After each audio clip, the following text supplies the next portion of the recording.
Boa tarde a todos.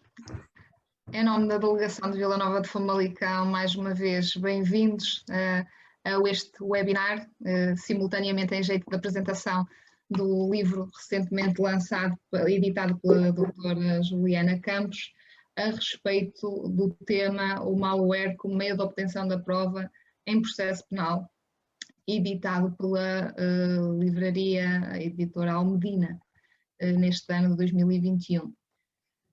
Em nome da delegação, iniciar com um agradecimento à doutora Juliana Campos, obrigada pela sua disponibilidade, obrigada pelo tempo que nos vai dispensar para partilhar connosco, primeiro, a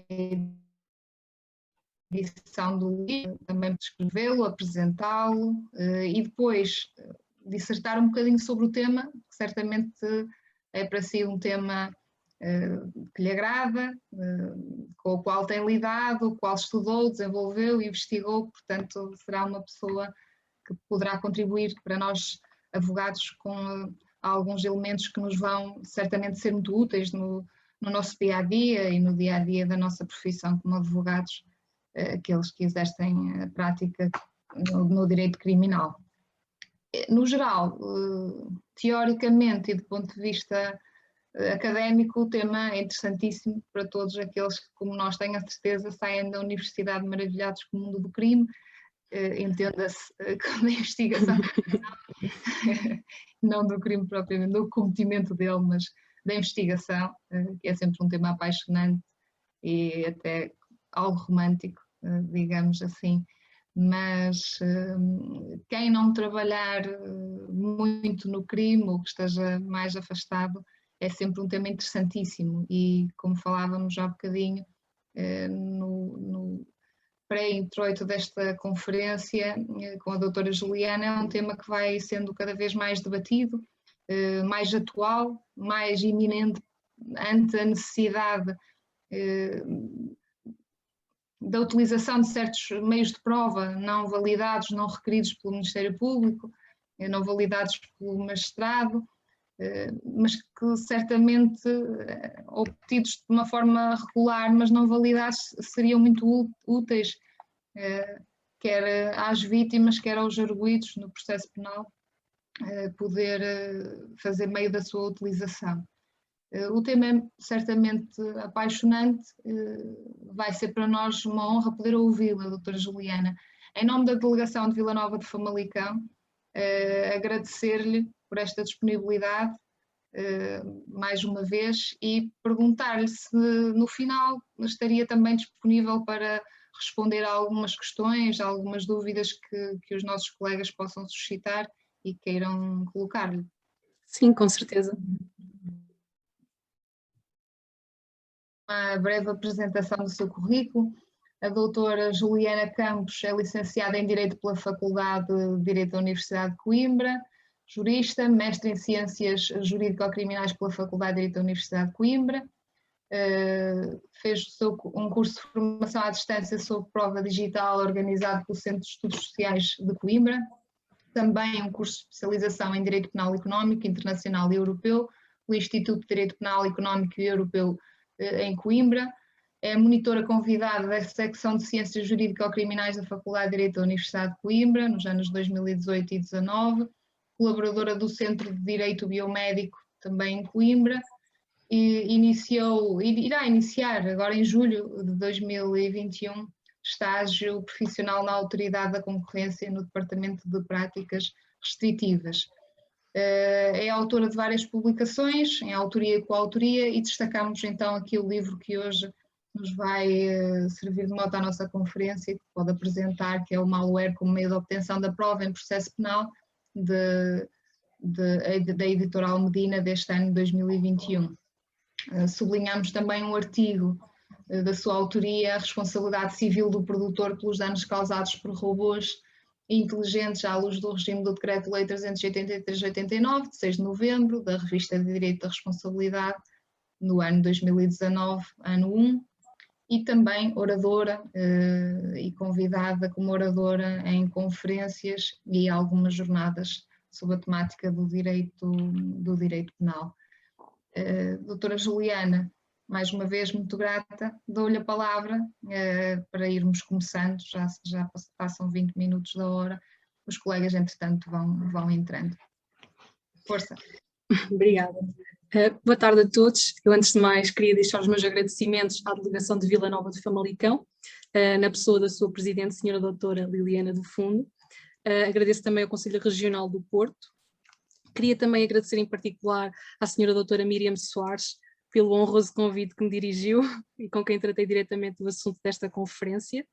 E, obviamente, agradeço também a todos aqueles que remotamente assistem e decidiram perder um pouco do seu tempo para contactar com estas matérias tão atuais e que tantas dúvidas nos colocam, porque o que eu venho aqui fazer, no fundo, é levantar problemas, apresentar algumas propostas de resposta a esses problemas, mas sem certezas absolutas.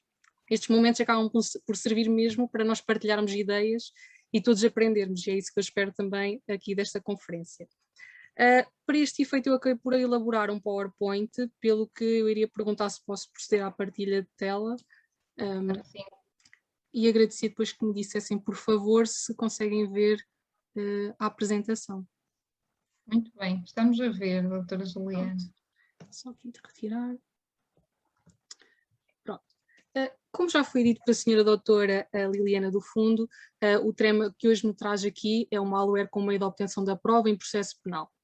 De certa forma, o meu interesse por este tema surgiu no âmbito da minha dissertação de mestrado em Ciências Jurídico-Criminais, sendo que ao longo de aproximadamente um ano eu dediquei-me a investigar este tema, tendo até feito Erasmus na Universidade Complutense de Madrid, porque o ordenamento jurídico espanhol já tem este meio de obtenção da prova consagrado na Lei de Enjuiciamento Criminal, sendo que posteriormente eu voltei a aprofundar o tema e depois procedi então à publicação do meu livro recentemente em fevereiro deste ano.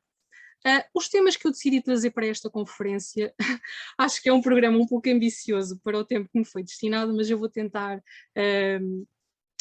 passar por estes pontos porque acho que eram importantes para a exposição. No primeiro ponto eu propunha-me a tratar a utilização de malware em sistemas informáticos no âmbito da investigação criminal, em que o meu objetivo era fazer uma contextualização do problema. Depois, dentro desse mesmo ponto, aludir ao estado da arte da utilização de malware em sistemas informáticos e ainda fazer uma relevância, afinal, qual é que é a relevância prática da utilização do malware no âmbito da investigação criminal. No segundo ponto, relativo ao enquadramento do malware no âmbito dos métodos ocultos de investigação e, obviamente, tratar aqui o conflito entre as finalidades do processo penal que a consagração do malware convoca. Depois, no terceiro momento, vou responder à questão, então, mas será que afinal o malware se encontra previsto na nossa legislação processual penal? Pelo que eu vou percorrer alguns preceitos, quer no Código de Processo Penal, quer em alguma legislação extravagante, de modo a dar resposta a esta questão. E o ponto 4 acaba por me denunciar na minha conclusão relativa ao ponto 3, porque eu vou, no fim e ao cabo, apresentar no ponto 4 quais os requisitos os requisitos formais, materiais e orgânicos que teriam de ser respeitados para que a utilização do malware pudesse vir a integrar a nossa legislação processual penal. Ora, é este o programa que eu hoje trago para esta apresentação. Começando então o caminho, vamos começar então pelo primeiro ponto, que é a utilização do malware em sistemas informáticos, sendo que, para este efeito, vou então fazer a contextualização do problema. Ora, nos últimos anos, o acesso aos sistemas informáticos, sendo que aqui estou a remeter para a lei do cibercrime, se tiverem convosco a lei do cibercrime, acabará por ser mais fácil de acompanhar a minha exposição, porque é a lei sobre a qual eu acabo por debruçar mais a minha atenção, mas como eu estava a referir, ao longo dos últimos anos, o acesso aos sistemas informáticos tem constituído uma preocupação por parte de diversos Estados. E este interesse de aceder aos sistemas informáticos, fala-se até aqui a propósito de penetrar no ambiente digital do indivíduo, que eu acho que até é uma expressão bastante sugestiva deste autor espanhol. Este interesse em aceder aos sistemas informáticos acaba por surgir em virtude de se reconhecer que hoje em dia há um rastro digital que todos nós deixamos, quer em virtude dos dados que nós produzimos, quer esses dados se encontrem armazenados ou a ser produzidos em tempo real.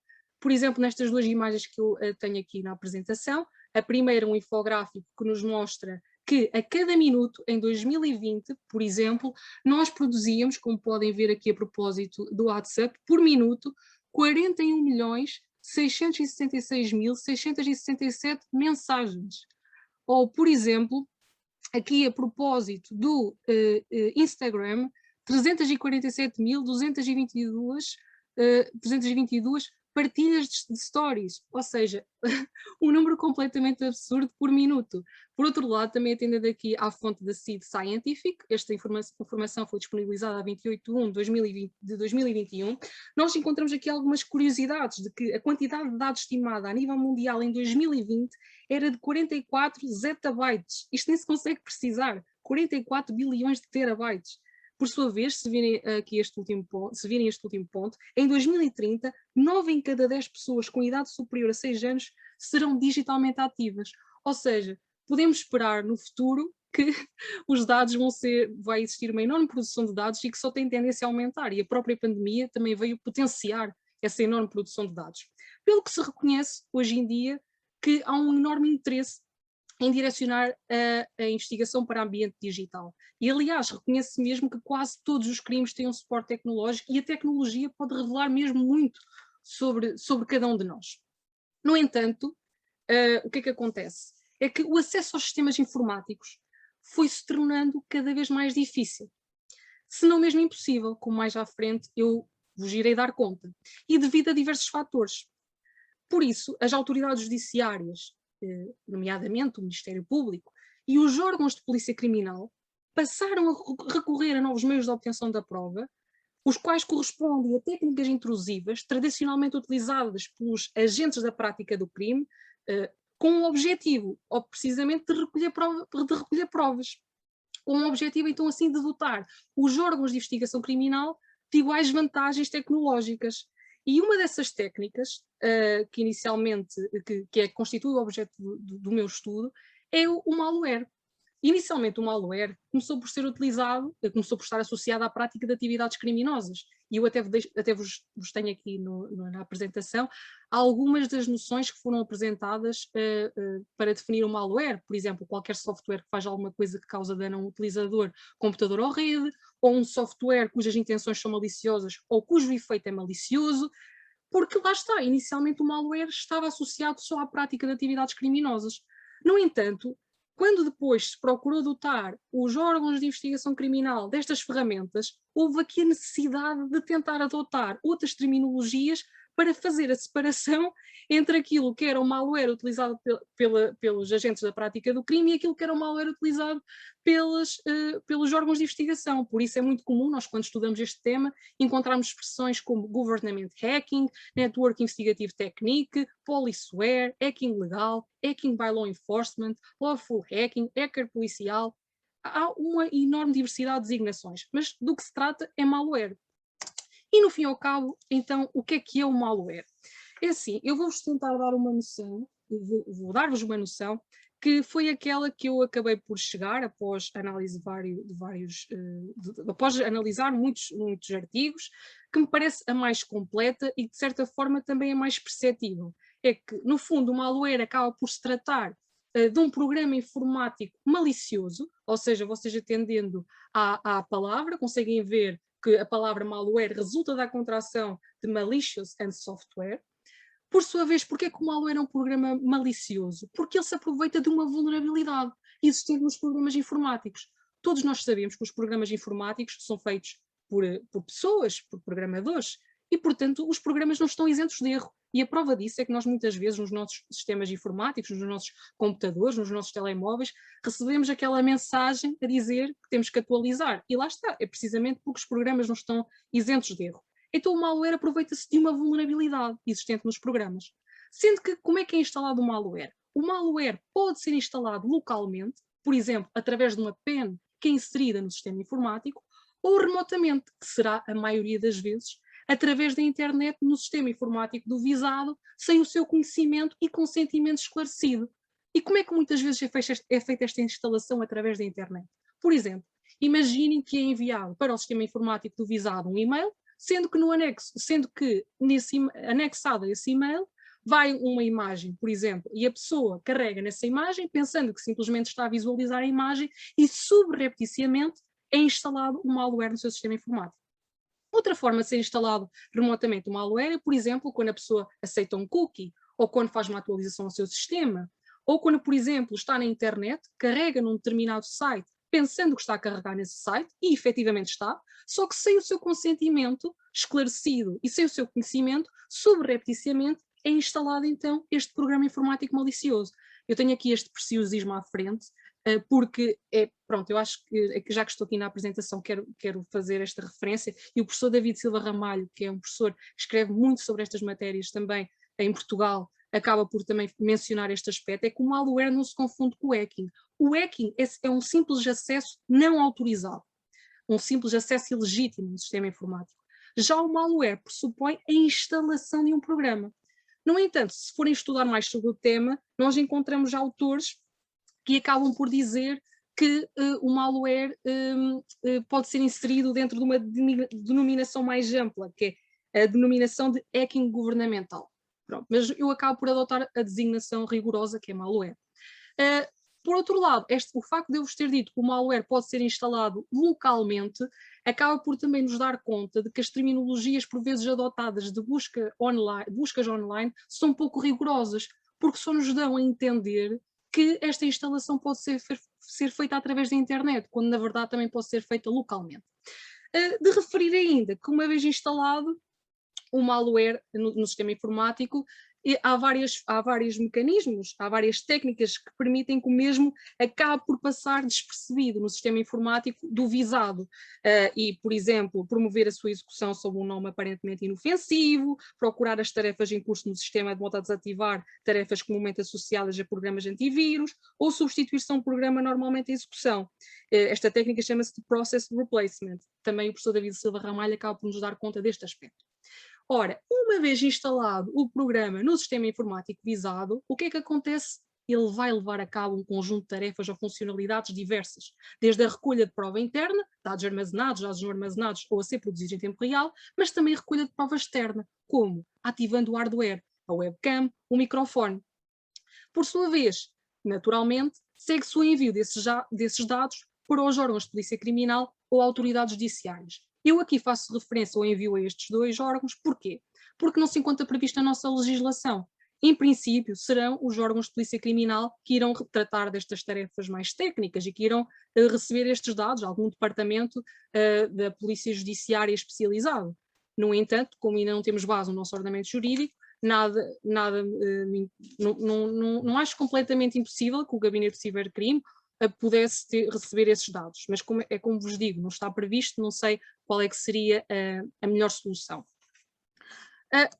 Passando agora para o estado da arte da utilização de malware em sistemas informáticos, o que eu vos queria aqui referir é o seguinte: a tecnologia, os programas informáticos estão a mudar diariamente e o malware, neste momento há vários tipos de malware, mas certamente vão aparecer muitos mais. Portanto, esta informação que eu vos disponibilizo acaba por estar atual neste momento, mas nada me garante que muito rapidamente possa ficar desatualizada. O que eu aqui queria frisar é que nós temos vários tipos de malware e que eles podem ser distinguidos em função do método replicativo, ou seja, se eles são instalados com a interação do utilizador, é o utilizador que os instala, ou sem a sua própria interação.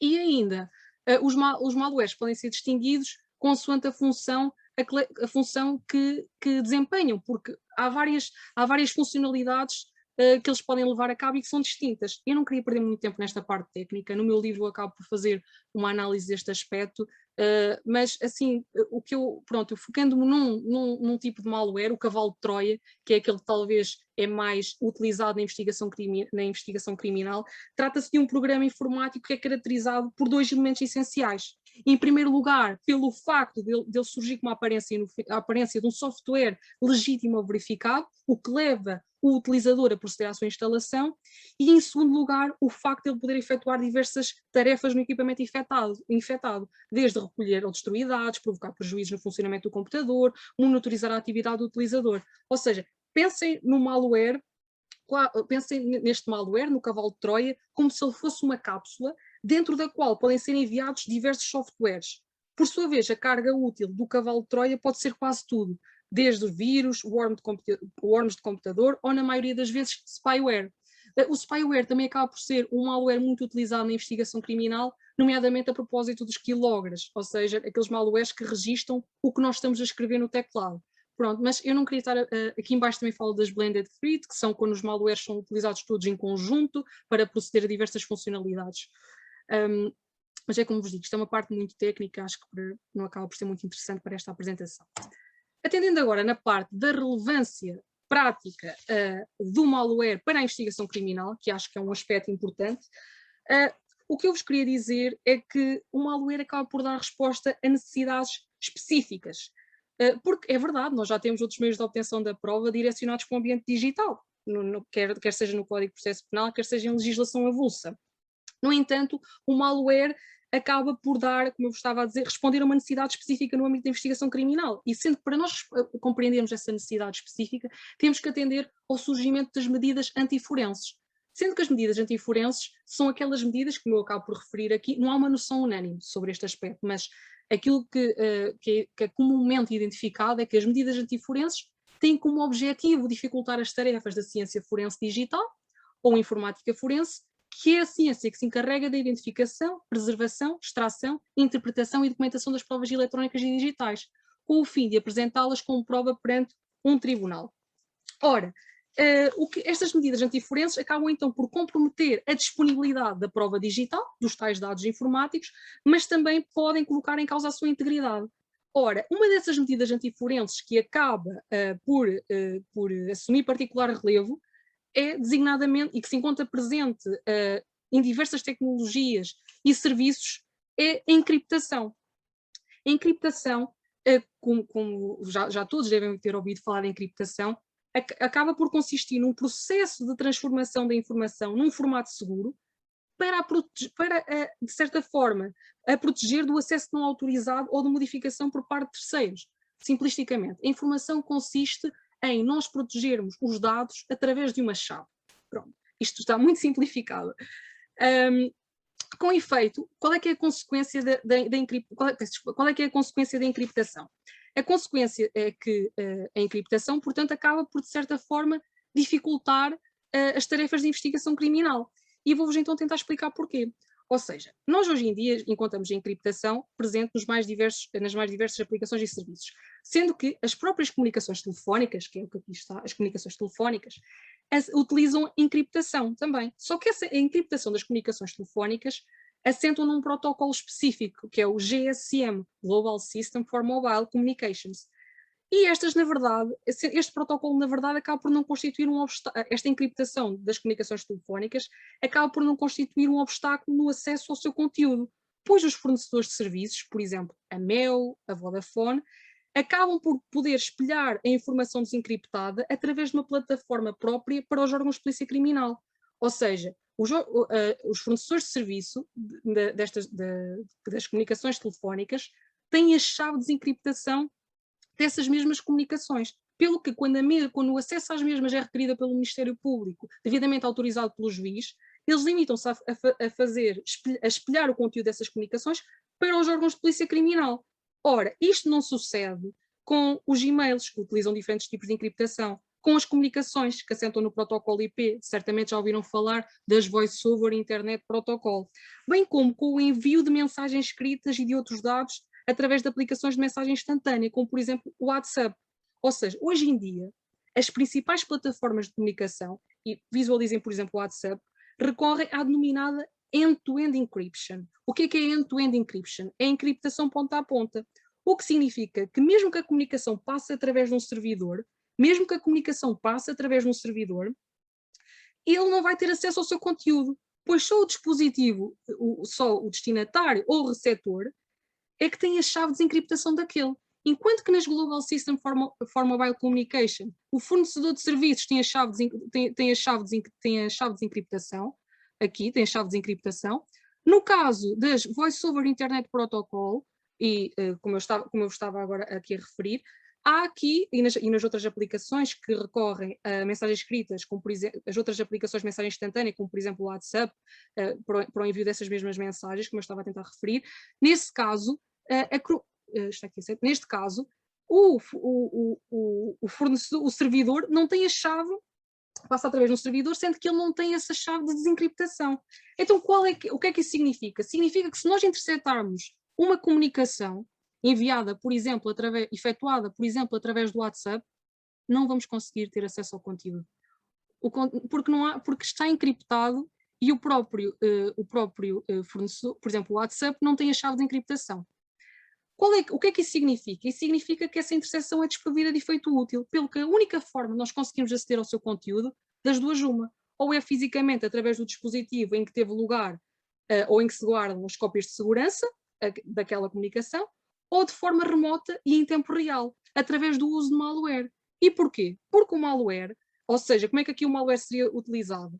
Ele iria permitir efetuar a denominada vigilância na fonte, ou seja, o acesso aos dados informáticos a priori da encriptação ou a posteriori da desencriptação, porque os dados só estão encriptados durante o processo dinâmico de transmissão. No destinatário e no remetente, eles não estão encriptados. Portanto, se tivermos malware instalado no sistema do visado, no sistema pretendido, nós vamos ter acesso ao conteúdo antes de ele estar desencriptado e depois de ele estar desencriptado.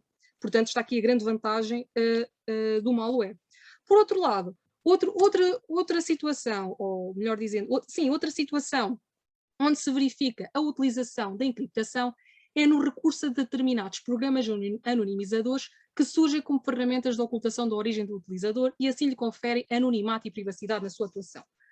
Explicando isto em termos simples. O que é que acontece? Como todos sabem, hoje em dia na internet, a internet acaba por ser uma arena ideal para a prática de crimes.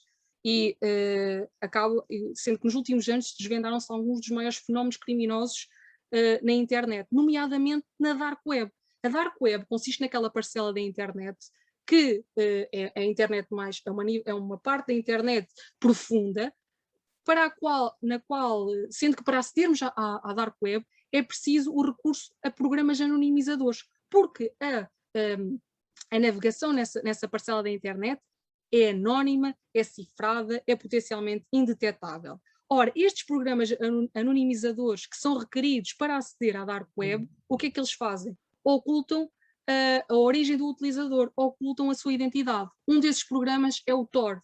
Qualquer um de nós pode proceder à instalação do Tor. A questão aqui é que o próprio Tor acaba por dificultar as tarefas de investigação criminal. E, no fundo, o que é que acontece aqui? Neste exemplo que vocês conseguem ver, temos aqui a Alice está a tentar comunicar com o Bob e a sua comunicação vai passar por vários nós. Nós dizemos que isto são vários nós, ou seja, vai passar por vários computadores de outros utilizadores do Tor, sendo que a cada passagem desencripta uma camada. No fim, quando a mensagem chega ao Bob, o que é que acontece? Já está completamente desencriptada a mensagem, mas durante este percurso a sua comunicação estava encriptada.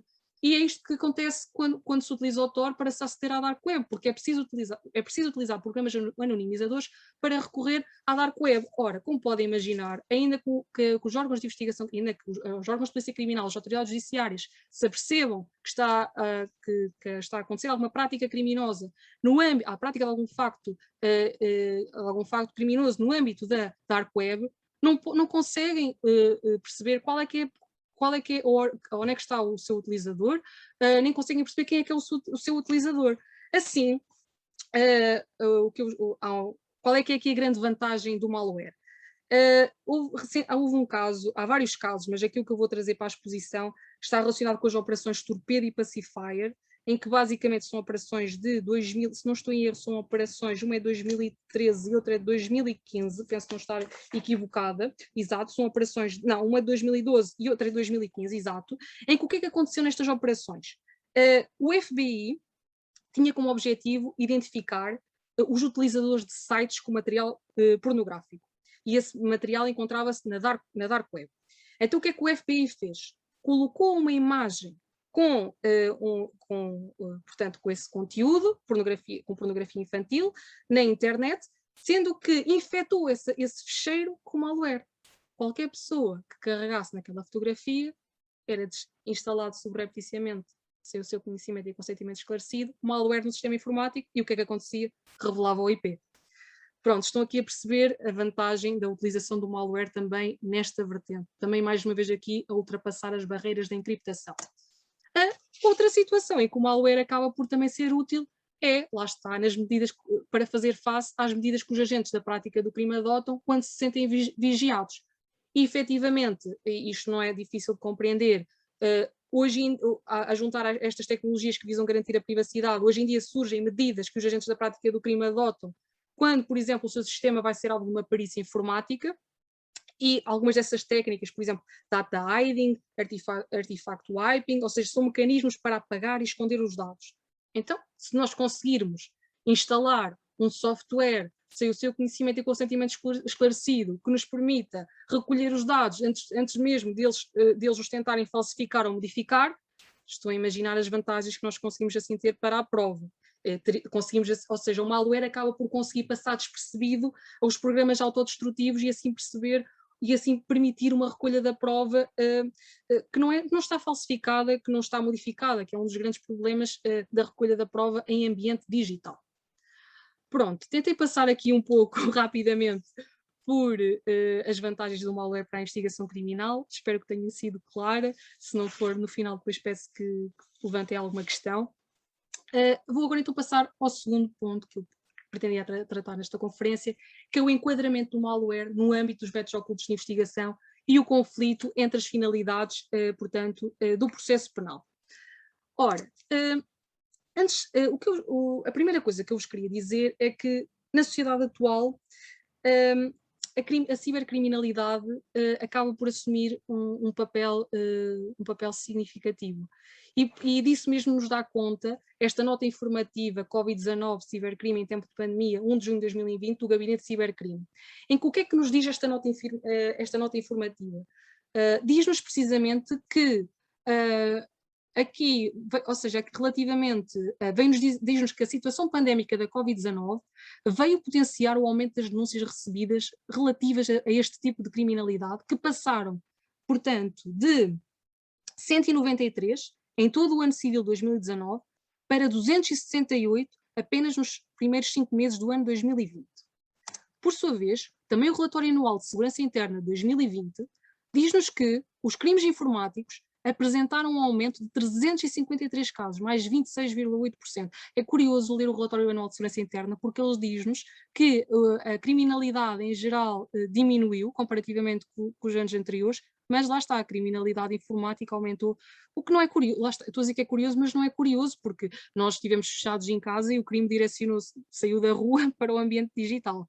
Por isso, o relatório anual de segurança interna acaba por nos dar conta dessa realidade.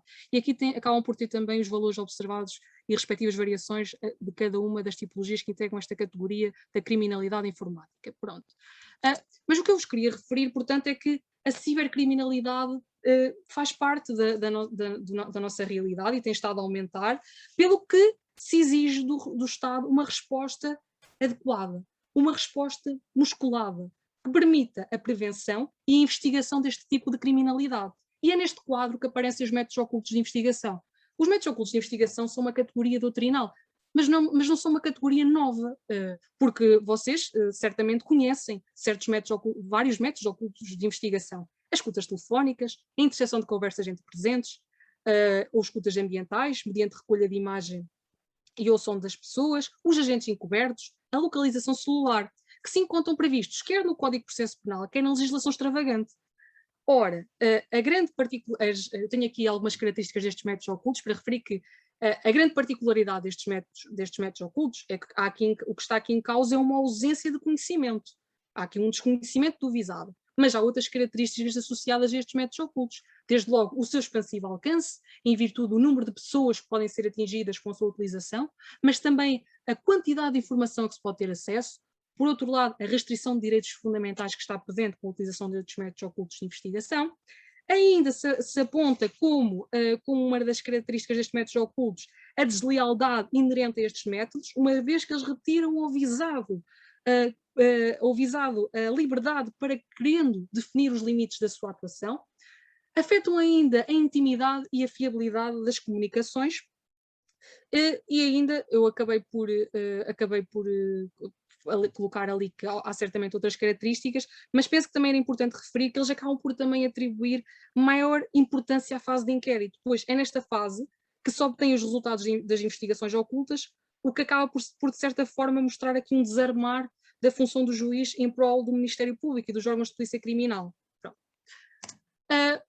Atendendo agora propriamente ao conflito entre as finalidades do processo penal, o certo é que, como já puderam compreender, o malware, ou com integrarmos o malware no âmbito dos métodos ocultos de investigação, acabamos por concluir acabamos por chegar à seguinte conclusão, é que os métodos ocultos de investigação justificam-se em nome da descoberta da verdade material e da realização da justiça. Ora, o malware também, lá está, vai-se justificar, portanto, em nome da descoberta da verdade material e da realização da justiça. Sendo que, o que é que aqui acontece? O que é que aqui acontece? Nós sabemos que a verdade constitui um dever ético, jurídico, e que é objeto de interesse público, pretendendo-se que a verdade seja o mais completa possível. Só que todos nós sabemos que a verdade a descoberta da verdade é uma finalidade que sempre se mostrou muito difícil de alcançar, e perceber bem o que é a verdade, e a verdade também não pode ser admitida a todo custo, não é? Mas isso mais à frente já vou novamente abordar. O que eu vos queria dizer aqui é que, quando se introduz um método de obtenção da prova, tem que se ir em vista à descoberta da verdade material e da realização da justiça. Portanto, é isso que se pretende com o malware, porque vocês viram que sem o malware, hoje em dia, é praticamente impossível, em determinadas situações, obter provas da prática do crime.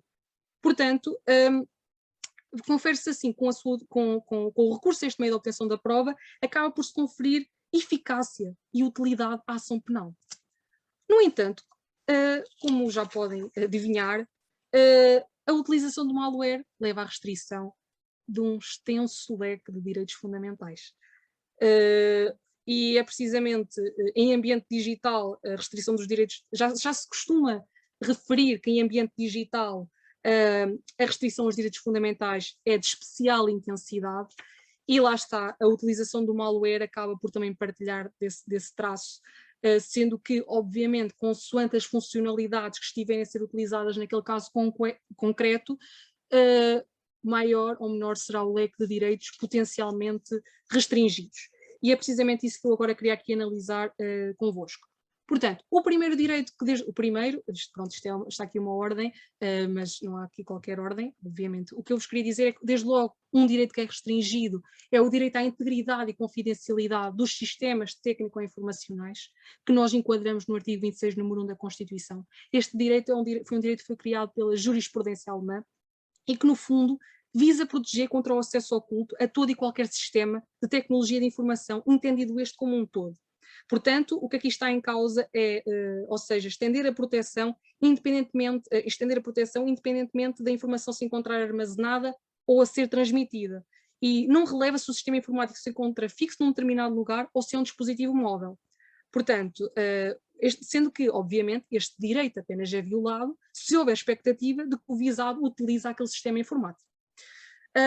Portanto, nós acabamos por assim enquadrar este direito no âmbito do direito ao desenvolvimento da personalidade previsto no artigo 26, número 1.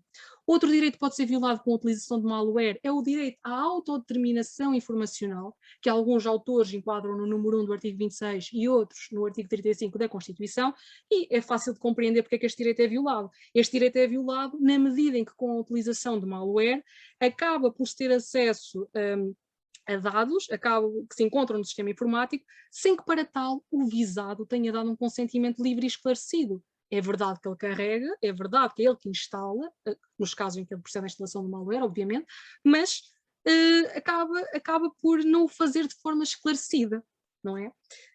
Portanto, outro direito que acaba por também poder ser violado com a utilização do malware é o direito à reserva da intimidade da vida privada e familiar, previsto nos números 1 e 2 do artigo 26 da Constituição, e conseguimos compreender porque é que este direito é violado. Basta pensarmos que os nossos sistemas informáticos acabam por conter muita informação que espelha os nossos gostos, os nossos interesses pessoais, as nossas preferências. Alguns de nós até guardam informações que dizem respeito, por exemplo, a diários, Ou seja, acaba por haver aqui uma projeção do nosso fórum interno. Acaba por haver aqui, de certa forma, fecheiros que espelham a psique do utilizador. Por isso, acaba então por ser afetado este direito à reserva de identidade da vida privada e familiar. Outro direito pode ser violado é o direito à palavra, por exemplo, quando um malware ativa o microfone. Pode ainda ser violado o direito à imagem, por exemplo, quando se ativa a webcam. Pode também ser violado o direito à inviolabilidade do domicílio. Naturalmente que este direito poderá ser, para compreendermos como é que este direito pode ser violado, temos de atender à concreta funcionalidade que no caso concreto esteja a ser utilizada e à forma de instalação. Ou seja, se o malware tiver sido instalado remotamente e estiver a ser utilizado com o propósito de recolha de prova interna ao sistema informático, ou seja, como eu, voltando a referir, se o malware tiver sido instalado remotamente, por exemplo, pensei no caso em que o malware é enviado através do anexo a uma fotografia num e-mail. Imaginem então que ele é instalado remotamente e estava a ser utilizado com o propósito de recolher provas que se encontrassem no sistema informático. Nesse caso, não é violado o direito à inviolabilidade do domicílio, uma vez que a sua intromissão no sistema informático deixa intocável aquele espaço físico da esfera privada, ainda que os sistemas informáticos se encontrem instalados no interior da habitação. Agora, se o malware tiver sido instalado localmente, ocultamente, ultrapassando as barreiras físicas que delimitam a habitação, aí já haveria violação do direito à inviolabilidade do domicílio. Mas há outro caso em que também pode ser violado este direito. Nos casos em que, se o malware, por exemplo, comportar a possibilidade da ativação de funcionalidades que possibilitam a recolha de prova externa, ou seja, naquele exemplo que eu referi há bocado, de enviar remotamente, imaginem que esse malware, para além de permitir o acesso à prova interna, recolher os dados que se encontrassem armazenados, permitia também a ativação da webcam.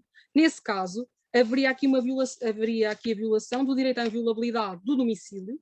Porquê? Porque não é pelo facto dessa ativação ter sido efetuada à distância que se poderia afastar a violação deste direito, o direito à inviolabilidade do domicílio. Este direito entendido como um entrincheiramento da esfera privada em termos espaciais. O que aqui acontece é que este direito pode ser violado sob qualquer forma de ultrapassagem física, acústica ou óptica das barreiras que delimitam a habitação. Pronto. E por fim, acabo por também identificar ali o direito à inviolabilidade das telecomunicações e demais meios de comunicação previsto no número 4 do artigo 34 da Constituição. Ora, a este propósito, nós vimos lá atrás que com a utilização de malware nós conseguimos proceder à vigilância na fonte. Lembram-se naquele caso que eu falei do WhatsApp, em que nós estamos a vigiar a comunicação no dispositivo do visado, antes de ela, permitindo-se ter acesso ao conteúdo, melhor dizendo, antes de ele ser encriptado, ou depois de ele chegar ao destinatário e ter sido desencriptado.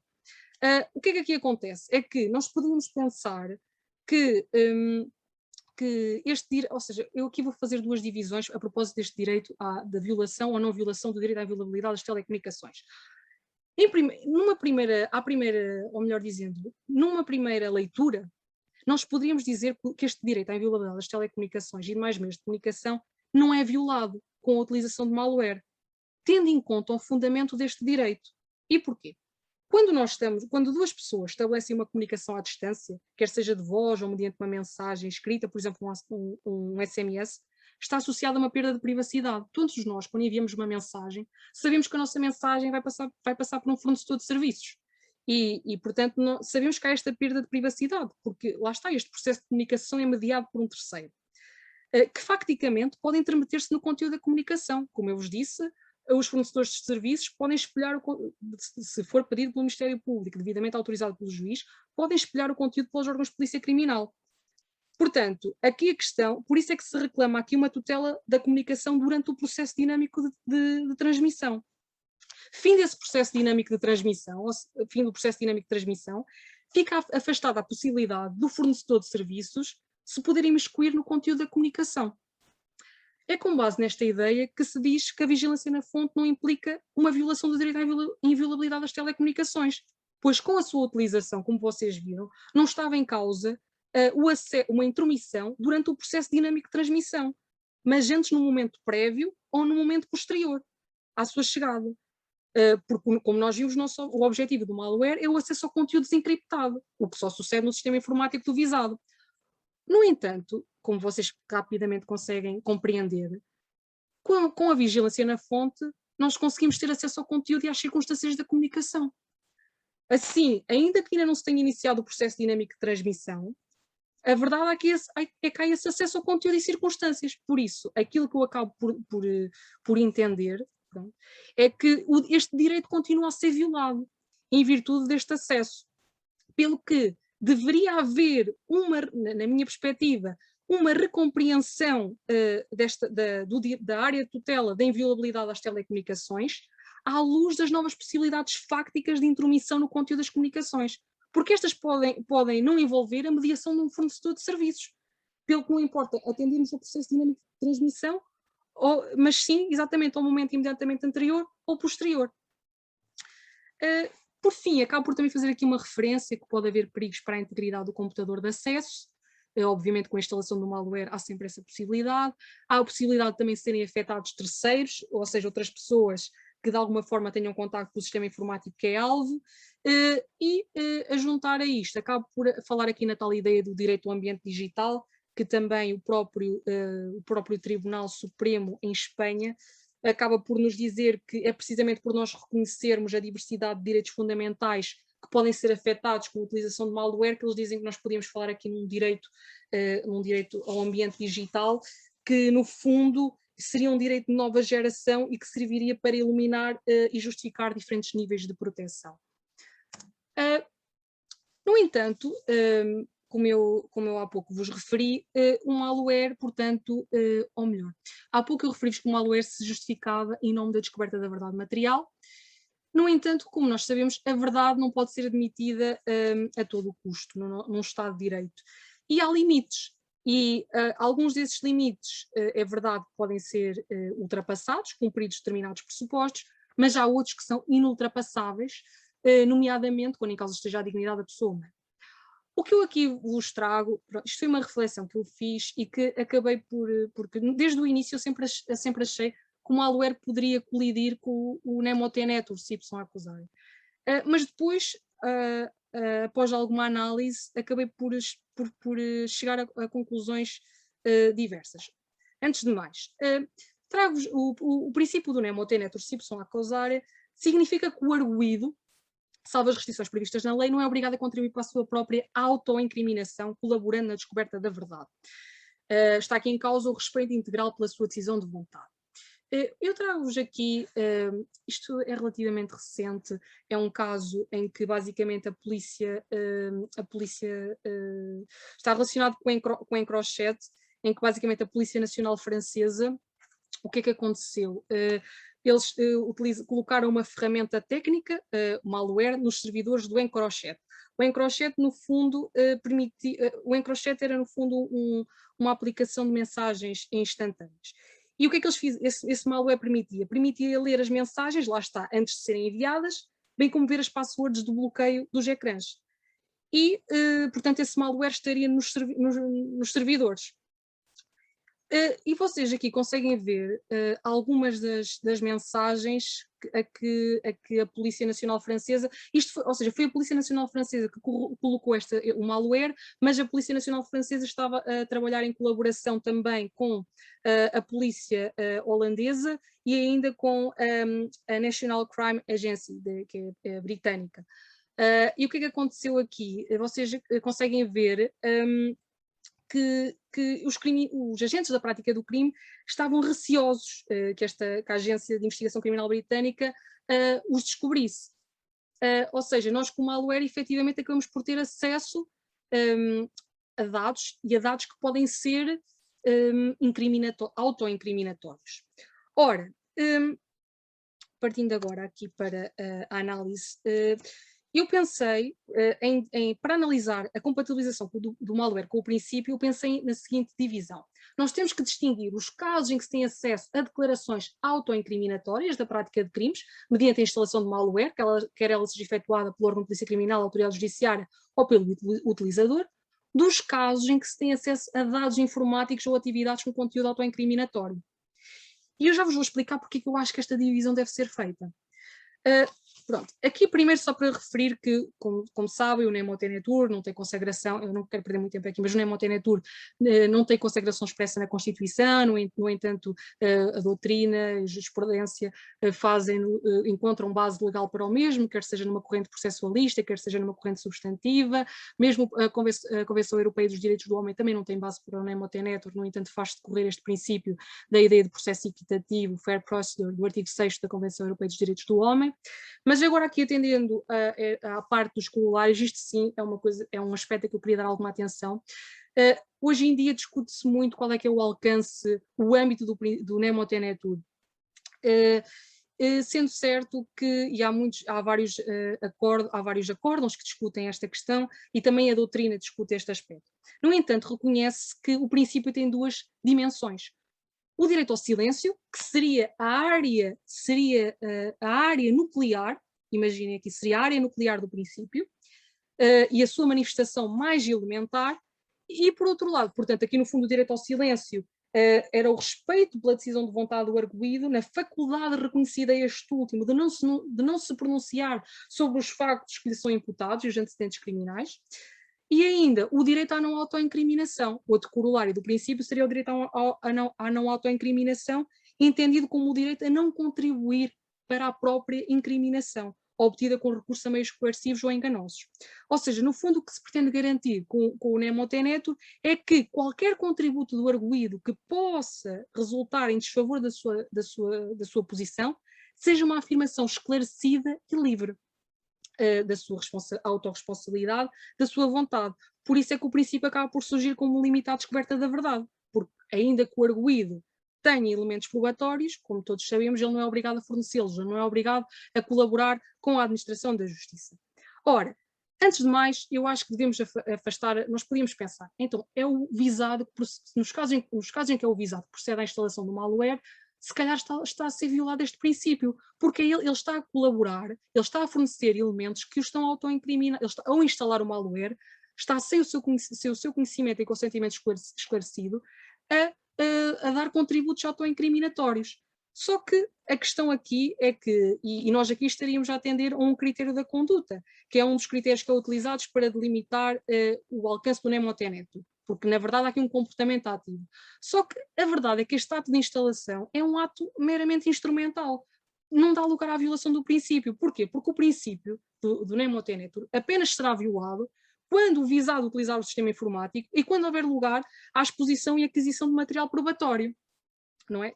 Certamente só dessa forma que nós podemos dizer que o princípio é violado. Portanto, eu vou afastar aqui a relevância do ato de instalação para aferir se o princípio é ou não é violado. Entrando agora então na análise dos dois casos que eu tinha atrás apresentado, ou seja, vamos primeiro para o caso em que se tem acesso a declarações autoincriminatórias da prática de um crime. Por exemplo, imaginem que o órgão de polícia criminal ou a autoridade judiciária ativa o microfone de um sistema informático e se houve uma confissão de um crime, ou nos casos em que se intromete numa voice-over IP e se obtém declarações da participação num determinado crime, desconhecendo que as mesmas eram monitorizadas. Ora, à luz do que eu vos disse há pouco, o direito ao silêncio é a área nuclear do princípio.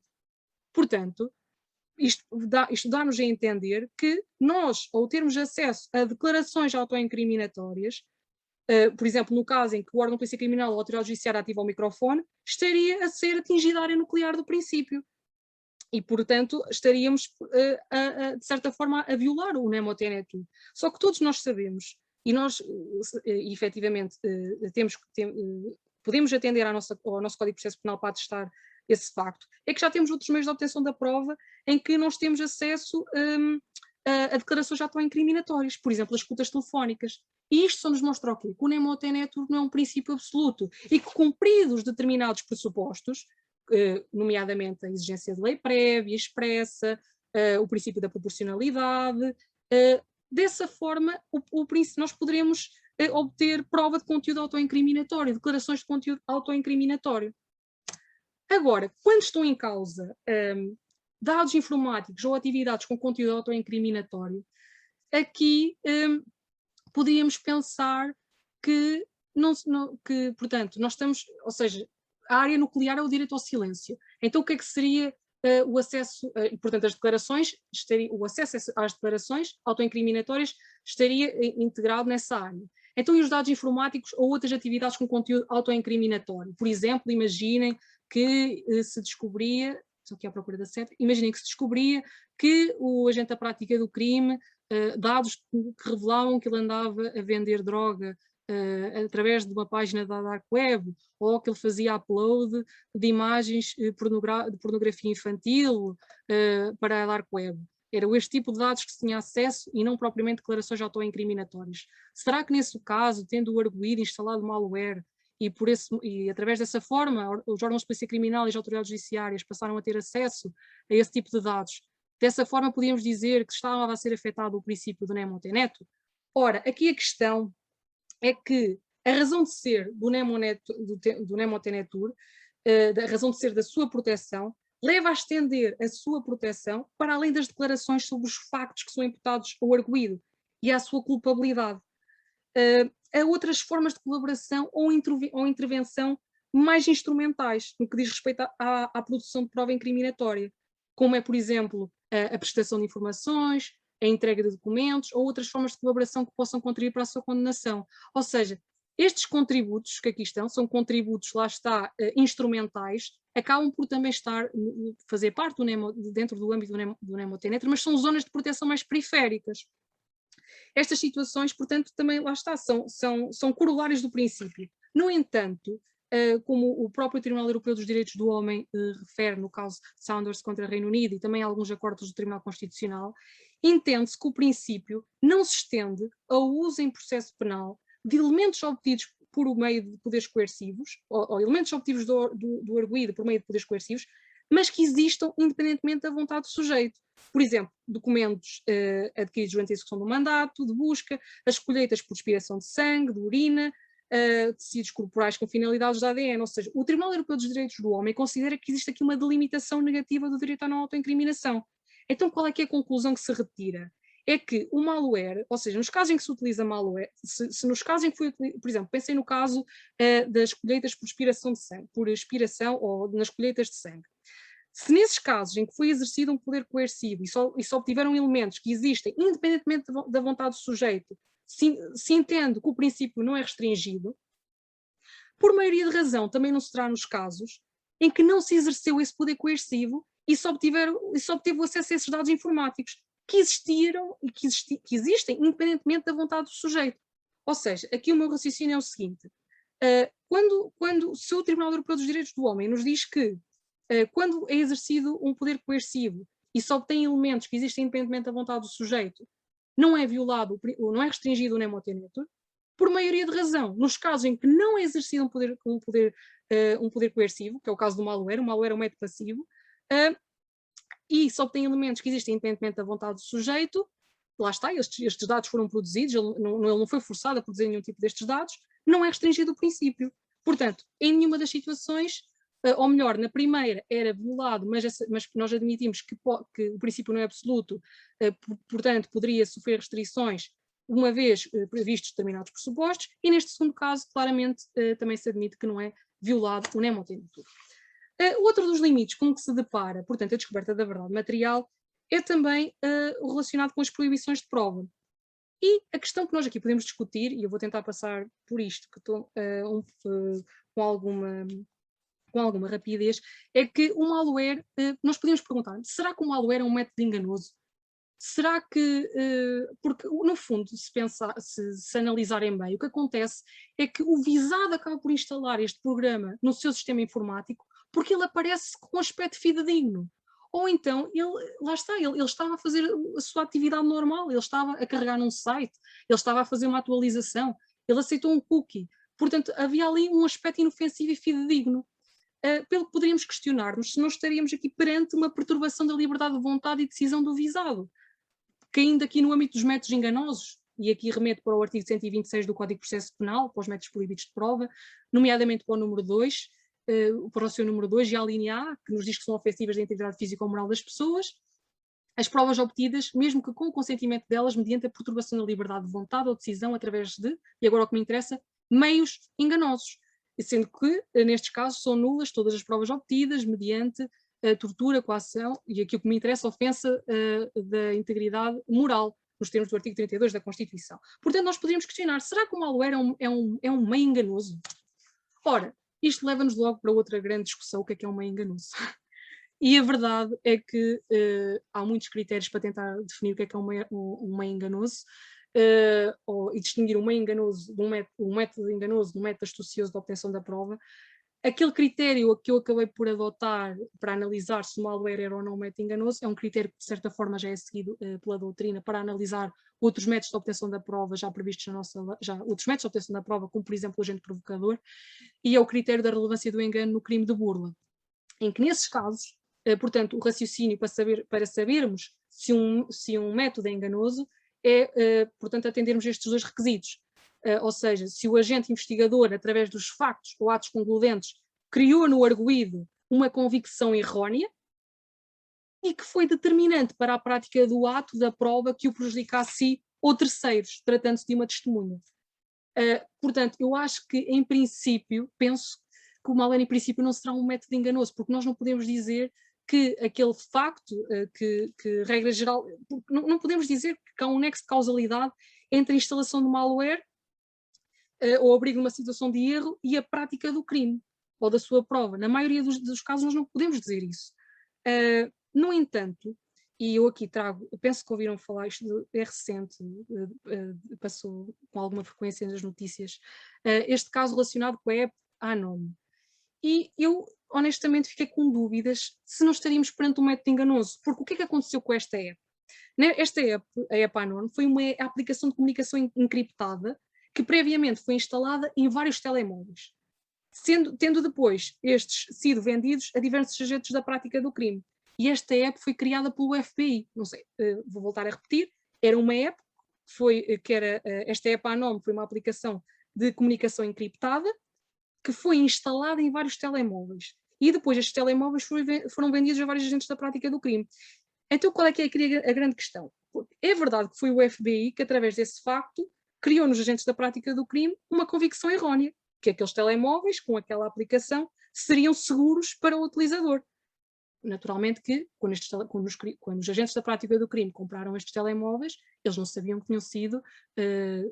tinham previamente instalado esta app e que a app tinha sido criada pelo FBI. Agora a minha questão está relacionada com este ponto 2. Mas será que esta prática, ou seja, o facto do FBI ter instalado esta aplicação nestes telemóveis, foi determinante para a prova que depois se veio a recolher relativamente aos crimes que esses agentes da prática do crime praticaram? Eu fico na dúvida, porque na verdade eles podiam sempre ter adquirido outros telemóveis, podiam sempre ter utilizado outro tipo de aplicações. Por isso, mesmo aqui, é difícil dizer se o malware é ou não é um método enganoso. Eu, no meu livro, acabo por dar um exemplo, depois no final, se quiserem, podemos voltar aqui, de uma situação rebuscada em que talvez o malware pudesse ser encarado como um método enganoso. Passando agora para o ponto número 3, a previsão normativa do malware como meio de obtenção da prova, e que talvez é das partes que se calhar mais vos interessa, quer saber, então, mas afinal o malware está previsto no nosso ordenamento jurídico? Há base legal para o mesmo?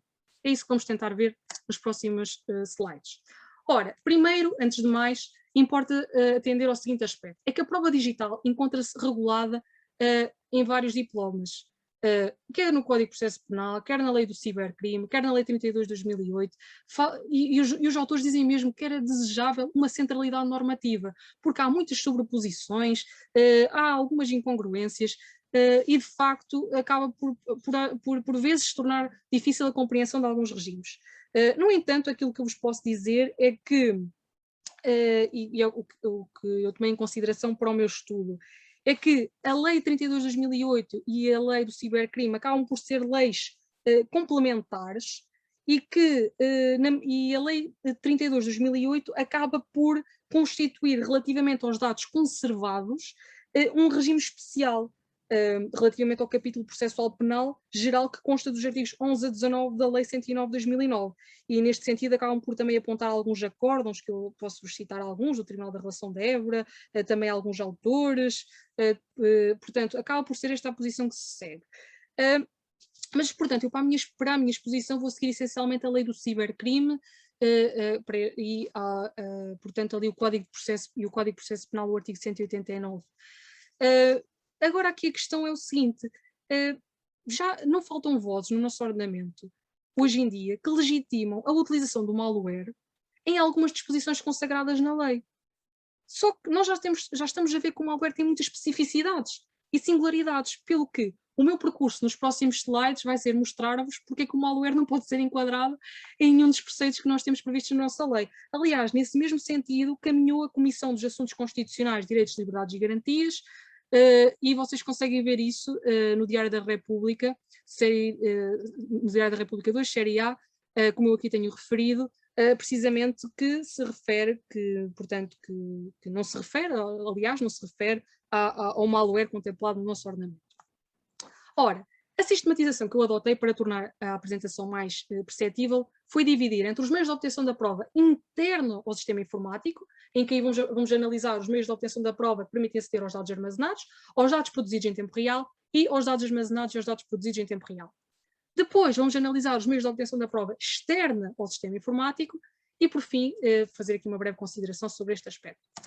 Relativamente aos meios de obtenção da prova interna, e certamente já estão a sorrir por estar a ver aqui o artigo 174 do Código de Processo Penal, poderíamos pensar em enquadrar a utilização de malware no âmbito, portanto, das buscas. E porquê é que poderíamos pensar em fazer isso? Porque, de facto, com as buscas e o malware, o que está em causa é procurar provas da prática de um crime que se encontram num determinado local, o qual é reservado ou não livremente acessível ao público, traduzindo-se as buscas numa atividade direcionada a algo. Por sua vez, tanto num caso como no outro, tanto nas buscas como no malware, acaba por haver um grau de vasta intrusão com a hipótese de serem efetuados ambos sem o conhecimento do visado, ainda que no momento posterior seja informado da mesma, no caso ali das buscas. E por outro lado, a própria terminologia, busca, não é? Busca online, como alguns autores utilizam.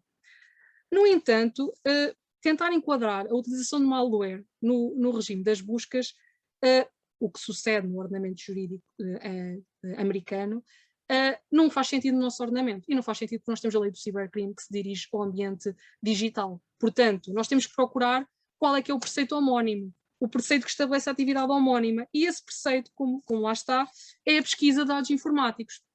Aqui temos que atender, portanto, ao artigo 15 da Lei do Cibercrime e ao artigo 19 da Convenção sobre o Cibercrime. Sendo que na Lei do Cibercrime faz-se uma distinção entre as pesquisas informáticas tout court, ou seja, as pesquisas simples, que estão no artigo 15, número 1, que é como vocês veem ali, quando no decurso de um processo se tornar necessária a produção de prova, tendo em vista a descoberta da verdade,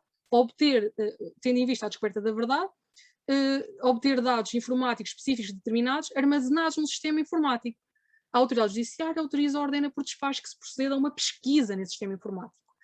Já no caso da extensão da pesquisa, ou pesquisa remota, ou busca online, que se encontra prevista no artigo 15, número 5, o que está em causa é quando no decurso de pesquisa surgirem razões para crer que os dados procurados se encontram noutro sistema informático ou numa parte diferente do sistema pesquisado, mas que tais dados são legitimamente acessíveis a partir do sistema inicial, a pesquisa pode ser estendida.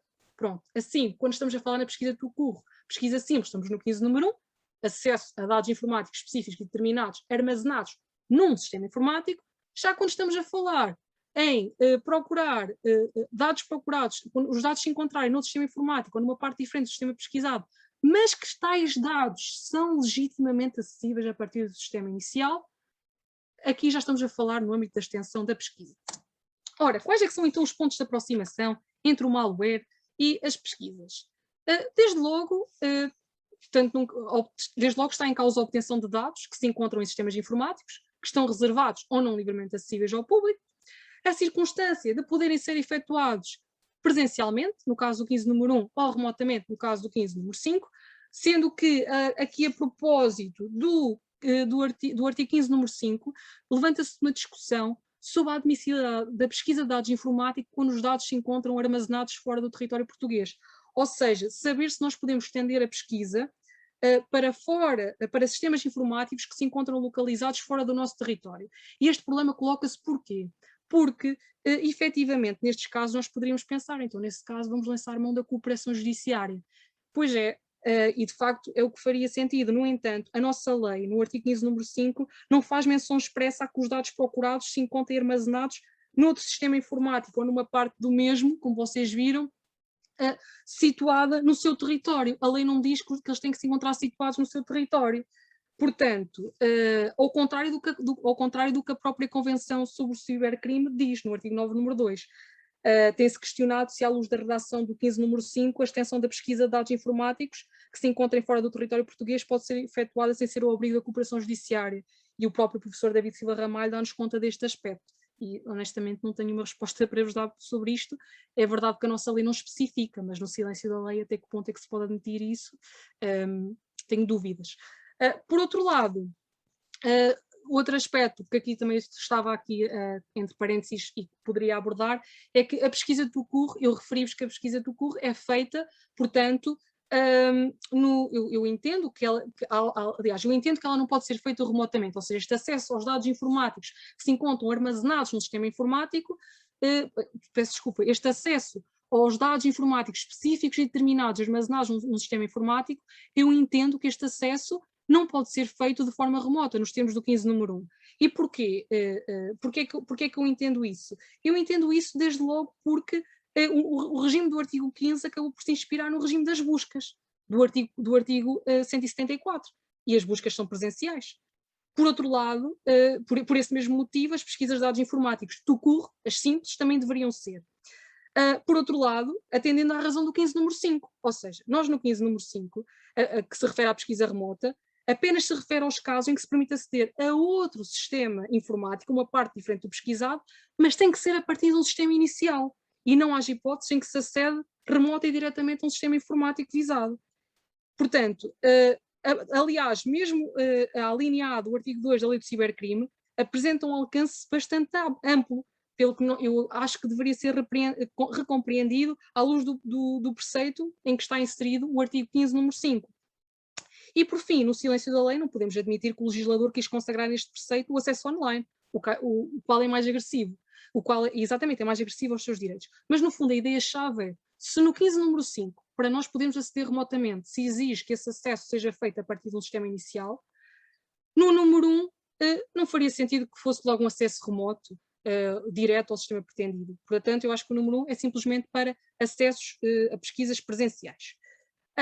Continuando, o outro ponto de aproximação entre as pesquisas e o malware é, desde logo, o facto de se tratarem de métodos ocultos, exatamente, ambos tratam de métodos ocultos, porque, em regra, a realização das pesquisas, ou seja, está dependente da autorização ou ordem do despacho da autoridade judiciária, e a existência deste despacho poderíamos pensar que, como eu refiro aqui, ou seja, porque, concretizando, como eu estava a referir, em regra, as pesquisas informáticas estão dependentes da autorização ou despacho da autoridade judiciária. No entanto, poderíamos pensar que a existência deste despacho poderia obstar ao caráter oculto da medida, uma vez que a sua cópia deve ser entregue a quem tenha a disponibilidade ao controle dos dados, como vocês podem ver aí nos termos do número 1 do artigo 176, por força do número 6 do artigo 15 da Lei do Cibercrime, mas também ao próprio visado. Todavia, se pensarem na seguinte situação, portanto, se não houver ninguém que tenha a disponibilidade ao controle sobre os dados, consideramos que esta formalidade poderá ser omitida, tal como sucede no caso das buscas a lugares físicos. E, excepcionalmente, nos termos do artigo 15, número 3, também se admite que os órgãos de polícia criminal, que é o preceito que eu aqui tenho, os órgãos de polícia criminal possam proceder à pesquisa sem prévia autorização da autoridade judiciária em duas situações. Desde logo nesta situação aqui, na linha A mesma for voluntariamente consentida por quem tiver a disponibilidade ao controle desses dados, desde que o consentimento prestado fique por qualquer forma documentado, ou seja, seria um caso em que se admite a entrega a terceiros, o que poderia levar a que, portanto, a pesquisa fosse oculta para o visado, e também nos casos de terrorismo, criminalidade violenta ou altamente organizada, quando haja fundados indícios da prática iminente de crime que ponham em grave risco a vida ou a integridade física de qualquer pessoa. Obviamente que, nestes casos, é uma hipótese em que a pesquisa também poderá ser oculta e, nesse caso, a sua realização não ser conhecida pelo visado. Portanto, acabo por entender que a pesquisa não é sempre um método aberto, pode ser um método oculto. Por fim, outro aspecto que acaba por aproximar as pesquisas também do malware é o grau de vasta intermissão. No entanto, há diferenças, e são estas que nos interessam. É este aspecto que nos interessa, melhor dizendo, é que no caso do malware, o que está em causa é que o malware afasta-se desde logo das pesquisas informáticas do CUR. Porquê? Porque não se pode assegurar que com o malware se vão obter dados específicos e determinados. Nós não sabemos o que é que vamos obter com o malware. Também pela circunstância de com o malware nós podemos aceder não só a dados armazenados, como vocês viram as pesquisas informáticas do CUR, é só para aceder a dados armazenados. Nós com o malware conseguimos aceder a dados armazenados, não armazenados ou produzidos em tempo real. Por outro lado, o malware também se afasta da extensão da pesquisa. E porquê que se afasta da extensão da pesquisa prevista no 15 número 5?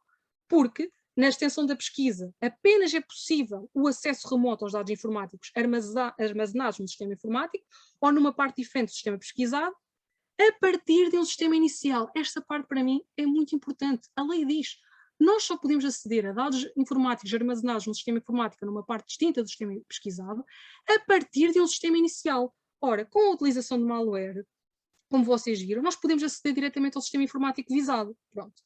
Por sua vez, o acesso ao sistema inicial com o malware, como está aqui, o acesso ao sistema inicial, aliás, ou melhor dizendo, o acesso ao sistema inicial, que é requerido para se fazer a extensão da pesquisa, pode comprometer o caráter oculto da pesquisa informática.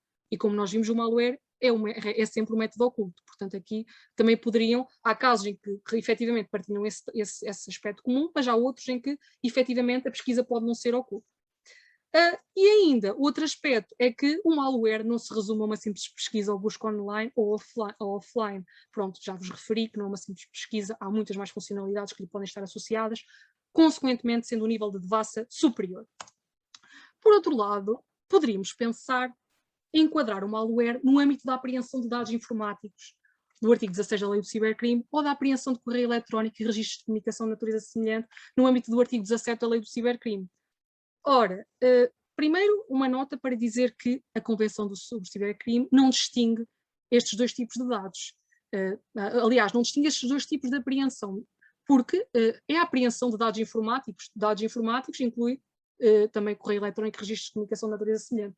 O nosso legislador português achou por bem fazer essa distinção, mas a Convenção sobre o Cibercrime não faz essa distinção. O que eu aqui vos queria dizer é que, efetivamente, a apreensão acaba por assumir, portanto, um caráter complementar relativamente à pesquisa, quer relativamente a qualquer outro acesso legítimo.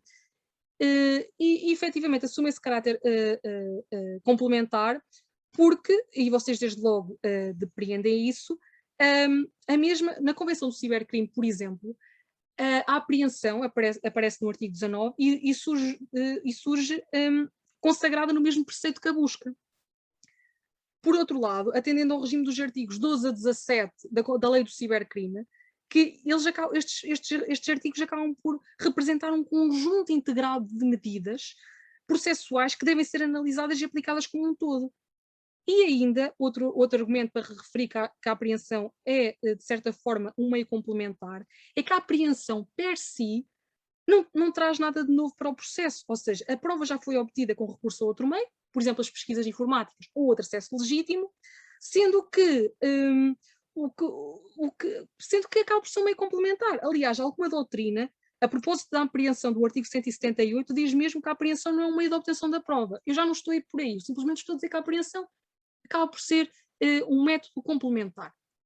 Ora, o malware acaba por também ter este ponto de aproximação. O malware também, como vocês viram, no final segue-se a apreensão desses dados e são reencaminhados para os órgãos de polícia criminal e autoridades judiciárias.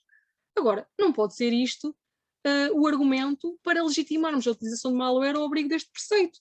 Desde logo, porque podem até nem ser apreendidos nenhum dados, e nesse caso estamos a enquadrar o malware num preceito com base numa circunstância meramente eventual, e a apreensão, como nós vimos, é efetuada na sequência de uma pesquisa informática, a qual nós já vimos que não se confunde com malware, logo não poderia ser efetuada com recurso a este último, e mesmo que a apreensão seja efetuada no decurso de outro acesso legítimo, tal como refere o artigo 16 e o artigo 17, partimos do princípio de que este outro acesso legítimo não é malware, porque lá está, o malware é um meio que confronta um atentado específico aos direitos fundamentais E a própria doutrina acaba por dizer que neste outro acesso legítimo acaba por enquadrar outros meios, como por exemplo as perícias, os exames, as revistas ou as buscas. Portanto, e acresce ainda outra circunstância, que a apreensão pode não apresentar natureza oculta e pode também não se destinar só a obter dados armazenados, pelo que o potencial de devassa acaba por ser inferior ao do malware. Pronto, até aqui tivemos a analisar porque é que o malware não se confunde com os métodos de obtenção da prova interna no caso de dados armazenados. Agora vamos analisar porque é que o malware também não pode ser integrado no âmbito dos preceitos que dizem respeito à obtenção de prova interna, mas agora de dados produzidos em tempo real. Ou seja, portanto, quando nós estamos aqui a falar destes dados produzidos em tempo real, ou seja, a recolha de dados tem lugar a quando da transmissão. E este significado é retirado do relatório explicativo da Convenção do Cibercrime a propósito das comunicações. Ou seja, em tempo real significa que a recolha de dados tem lugar a quando da transmissão.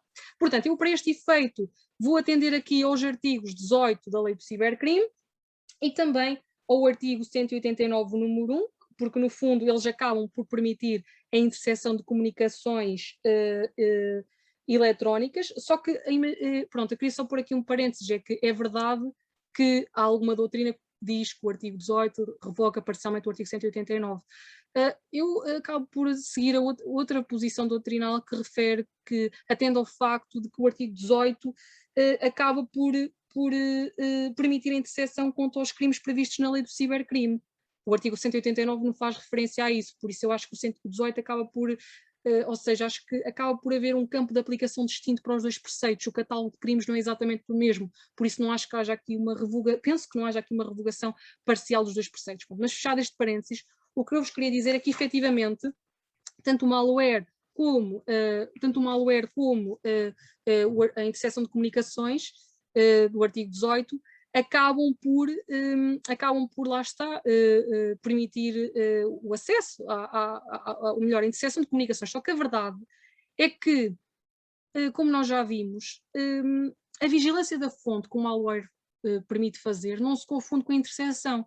A vigilância, como viram, era efetuada antes de iniciar o processo dinâmico de transmissão. É feita no próprio dispositivo do visado. A interseção já é feita, digamos, no próprio fornecedor de serviços.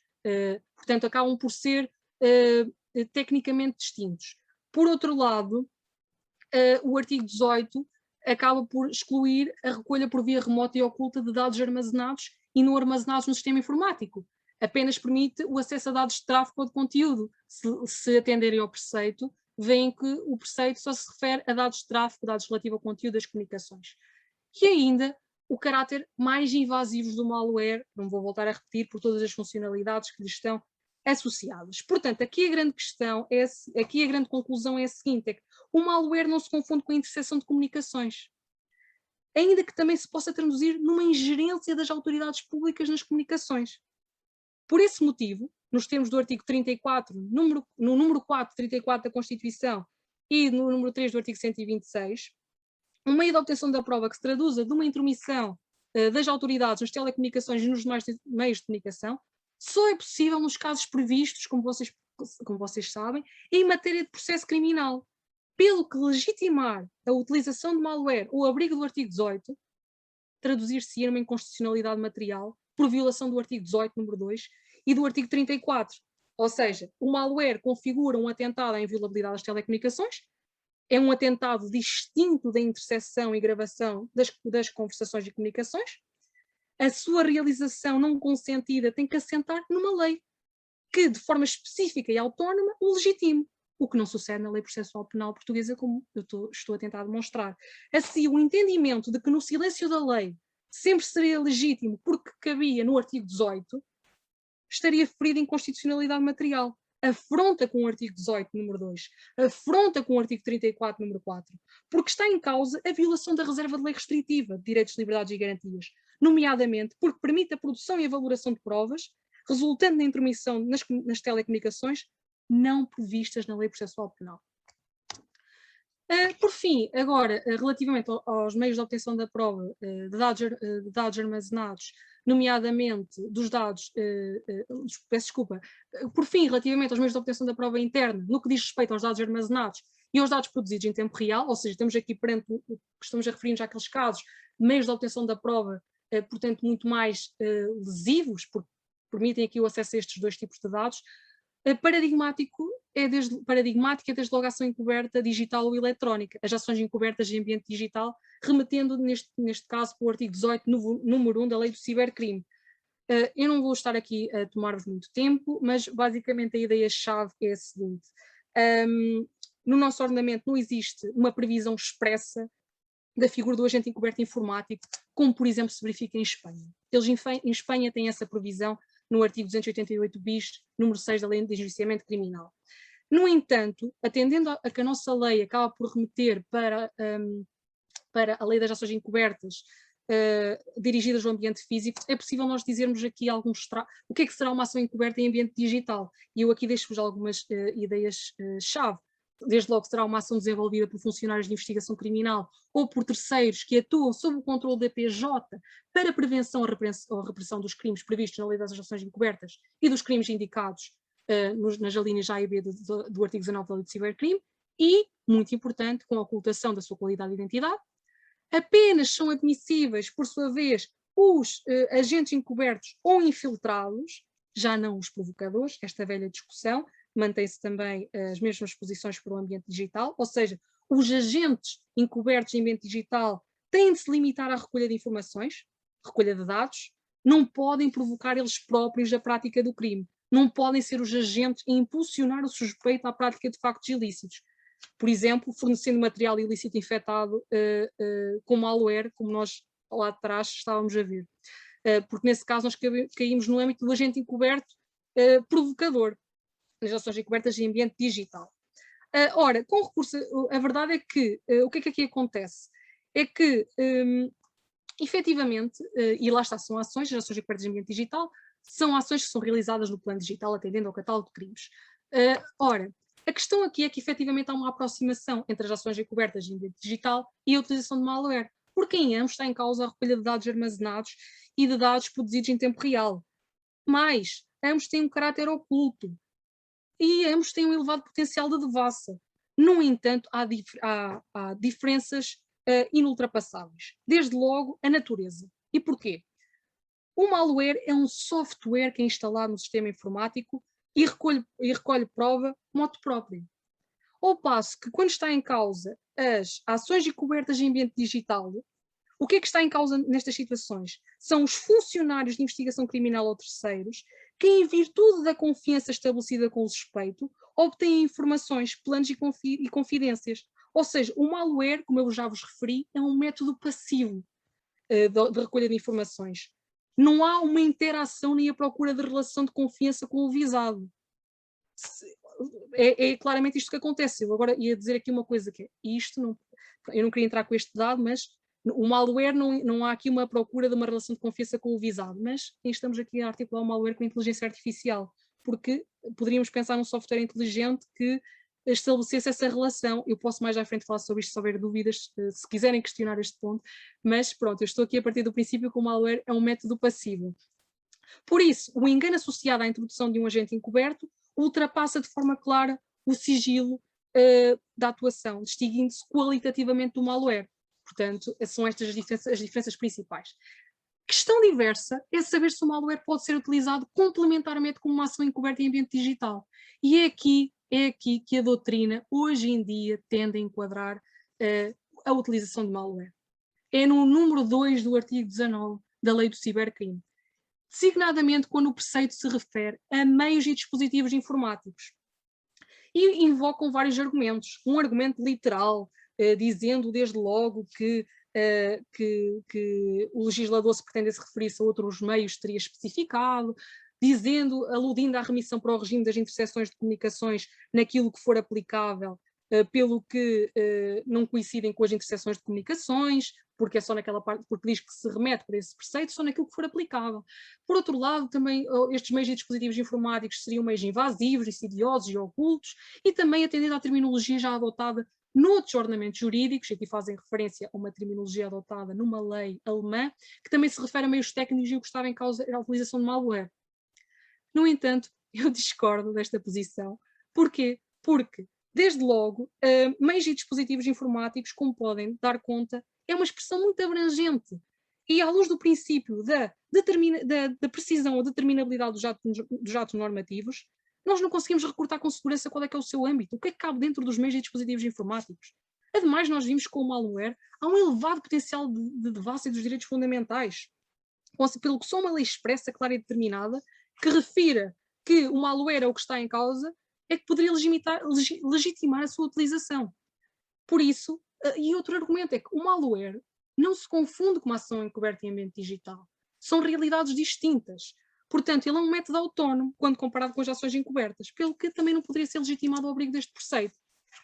Portanto, nós até agora tivemos a ver os meios de obtenção da prova, os meios de obtenção da prova interna ao sistema informático, e agora vamos ver os meios de obtenção da prova externa ao sistema informático, ou seja, aqueles meios, ou seja, vamos tentar encontrar preceitos na nossa legislação em que nós assistimos a esta recolha da prova externa por meio de um sistema informático e não entre sistemas informáticos, porque entre sistemas informáticos, para aí tínhamos o artigo 18. Ora, relativamente os preceitos que eu convoquei para análise são desde logo a interseção de comunicações entre presentes, nomeadamente o número 1 do artigo 189, a parte final, que se refere à interseção de comunicações entre presentes, e também a recolha de voz e imagem em tempo real, que está prevista no artigo 6º das medidas de combate à criminalidade organizada. São preceitos em que está em causa aqui a recolha de prova externa. Ora, efetivamente estes dois preceitos não se confundem, como certamente sabem, porque desde logo eles têm pressupostos de admissibilidade distintos, basta fazer uma sobreposição com os dois. Por outro lado, também as situações abrangidas acabam por ser diferentes, porque as situações abrangidas ou seja, no plano das situações abrangidas, o artigo 6º abrange outras situações de recolha de voz e de imagem, enquanto que o artigo 189 pressupõe a existência de um interlocutor, uma conversa ou comunicação.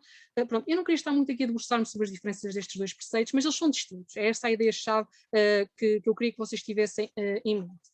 Agora, aqui a grande particularidade, o que interessa para a nossa análise, é que nós poderíamos pensar em legitimar a utilização de malware para recolha de prova externa com base nestes preceitos, porque, de facto, o malware também permite o acesso, lá está, interceptar comunicações entre presentes, registar voz e imagem, e de facto também o malware, tal como estes meios que eu vos referi, acaba por ter uma natureza oculta. Só que há diferenças inultrapassáveis. Desde logo o malware permite a captura de dados que não os relativos ao conteúdo de comunicações ou imagem, enquanto que estes meios são só direcionados para a obtenção de comunicações ou imagem. Por outro lado, o malware possibilita a obtenção de dados armazenados e não apenas dos dados produzidos em tempo real, tal como estes meios.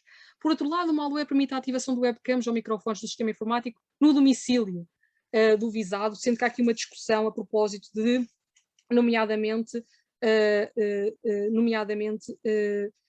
aliás, diz-se que esta hipótese é afastada da instalação do registro de voz e imagem nos termos do artigo 6º. Ao passo que no número 1 do artigo 189, apenas mediante despacho fundamental do juiz, e são em situações excepcionalíssimas. Ainda o facto de que o malware, a possibilidade de ativação de hardware, acaba por também ser afastada, porque vocês se atenderem ao artigo 19, número 2, ele remetia para o artigo 18, e o artigo 18 não remete para o artigo 189, que é o preceito, se vocês forem à lei do cibercrime, veem que o artigo 18 não remete para o artigo 189 do Código de Processo Penal, que é o que permite a interseção de comunicações entre presentes. Por isso, mesmo para aqueles autores que admitem o enquadramento do malware no âmbito do artigo 19, número 2, nunca poderia ser para proceder à recolha de prova externa. E por fim, o malware trata-se, está aqui uma gralha, de um método de obtenção da prova mais gravoso, pelo que os requisitos menos exigentes do artigo 6º não seriam suficientes para legitimar a sua utilização. Ora, a conclusão a retirar é que o malware não se confunde com nenhum dos métodos de obtenção da prova até o momento analisados. Por outro lado, nos termos daqui do artigo 126, número 3 e do artigo 32, número 8, a questão aqui é que o malware pode-se traduzir numa ingerência das autoridades públicas nas telecomunicações e nos mais meios de comunicação, é certo, mas isso só pode ocorrer nos casos previstos na lei, pelo que a prova seria nula, não podendo ser utilizada, existiria uma proibição de valoração nos termos do 118, número 3, e seria fundamento de recurso ordinário de revisão a descoberta de que serviram de fundamento à condenação provas proibidas. Também já falei aqui do artigo 34, número 4. Por fim, só aludir aqui que também na interpretação das normas do processo penal deve também atender-se às finalidades do processo penal, porque, efetivamente, quando o legislador procedeu à consagração de determinados meios de obtenção da prova na lei, foi ele que fixou o ponto de concordância prática. Não podemos ser nós agora a dizer quando é que se enquadra um outro meio de obtenção da prova num determinado preceito para o qual ele não foi pensado. Os meios de obtenção da prova previstos na lei pressupõem que foi o legislador que fixou o ponto de concordância prática entre as finalidades em conflito, determinando os requisitos para que esses meios pudessem ser utilizados. No entanto, poderíamos passar pela mente tentar enquadrar o malware no âmbito do artigo 125 do Código de Processo Penal, que se refere ao enquadramento do malware no âmbito que se refere, portanto, ao princípio da legalidade da prova, segundo o qual são admissíveis as provas que não forem proibidas por lei. Ora, aqui a grande questão é que, efetivamente, há uma regra de não taxatividade dos meios de prova e dos meios de obtenção da prova, o que significa que é admissível em processo penal a utilização de meios de obtenção da prova previstos na lei, mas também de meios de obtenção da prova que não estão previstos, e são estes os denominados métodos atípicos e nominados, há várias designações. Ora, aqui a questão é que nós não podemos legitimar o recurso ao malware descurando os limites constitucionais e legais. O artigo 125 não descura os limites constitucionais e legais, pelo que, segundo o artigo 125, não só é proibido por lei aquilo que esta proíbe em prescrição negativa, como também aquilo que ela deixa de permitir num contexto esclarecido de prescrição positiva, o que é o caso das medidas restritivas de direitos fundamentais. Ou seja, simplificando, a liberdade dos meios de prova depara-se com limites normativos, que são os limites que eu tenho estado a referir, as proibições de prova, as formalidades, os formalismos previstos na lei para a aquisição de determinada parcela de conhecimento probatório. Portanto, é verdade que são admissíveis meios de provas que não forem proibidos por lei, mas respeitados, obviamente, os limites legais e constitucionais. Agora já me estou a aproximar, portanto, do fim da apresentação. Não sei se tenho muito mais tempo para falar. Doutora Miriam Soares, não sei quanto tempo é que eu tenho para poder continuar. Juliana, por favor, continua. Diga. Por favor, continue. Esteja muito... Ok, muito obrigada. Eu estou agora a entrar mesmo na parte final da apresentação, que é, como vocês puderam analisar até ao momento e comigo, é que efetivamente o malware não tem base legal no nosso ordenamento jurídico. Não tem base legal e legitimá-lo a qualquer outro preceito é ilegal e, em alguns casos, inconstitucional.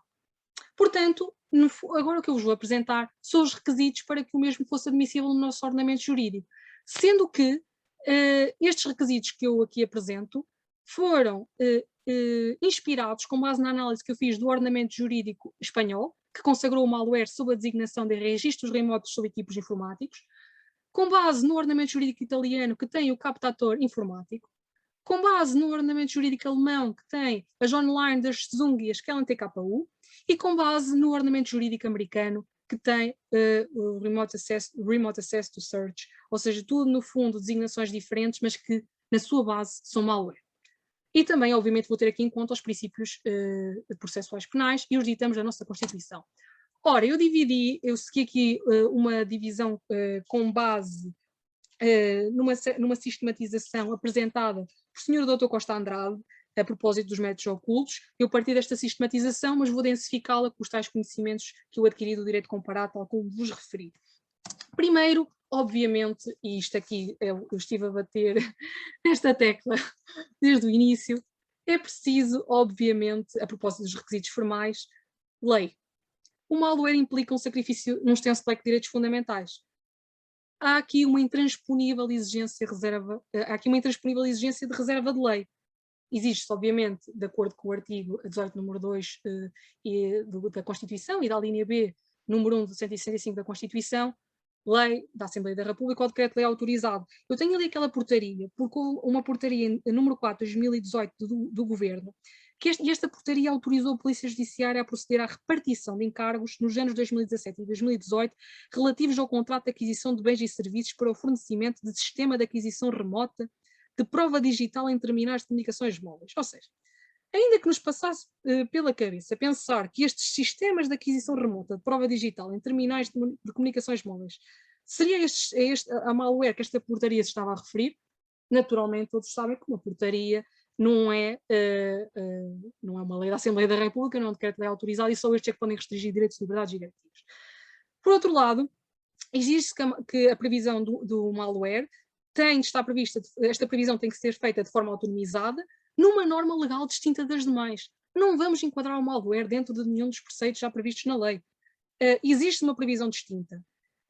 Pelo que o legislador deverá fazê-lo de forma determinada, claro, observando o princípio da determinabilidade dos atos normativos, e deverá, na minha opinião, rejeitar estes termos vagos e imprecisos, como meios técnicos, meios e dispositivos informáticos, que ficamos todos na dúvida sobre o que é que ali cabe.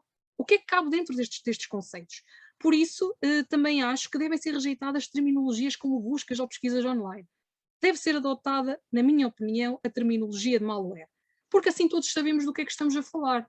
Mas, no caso de se querer adotar outra terminologia, o que digo já, não é pelo facto de estar em inglês que ela não poderia estar consagrada na nossa lei, porque de facto já temos outros termos em inglês na nossa lei, desde logo no Código de Mercado de Valores Mobiliários, e mesmo o próprio guia prático de regras a observar na redação de atos normativos da Assembleia da República, tem algumas exceções a termos que podem não estar escritos na língua portuguesa, mas no caso de se querer adotar uma terminologia que não seja malware, pelo menos programa informático malicioso.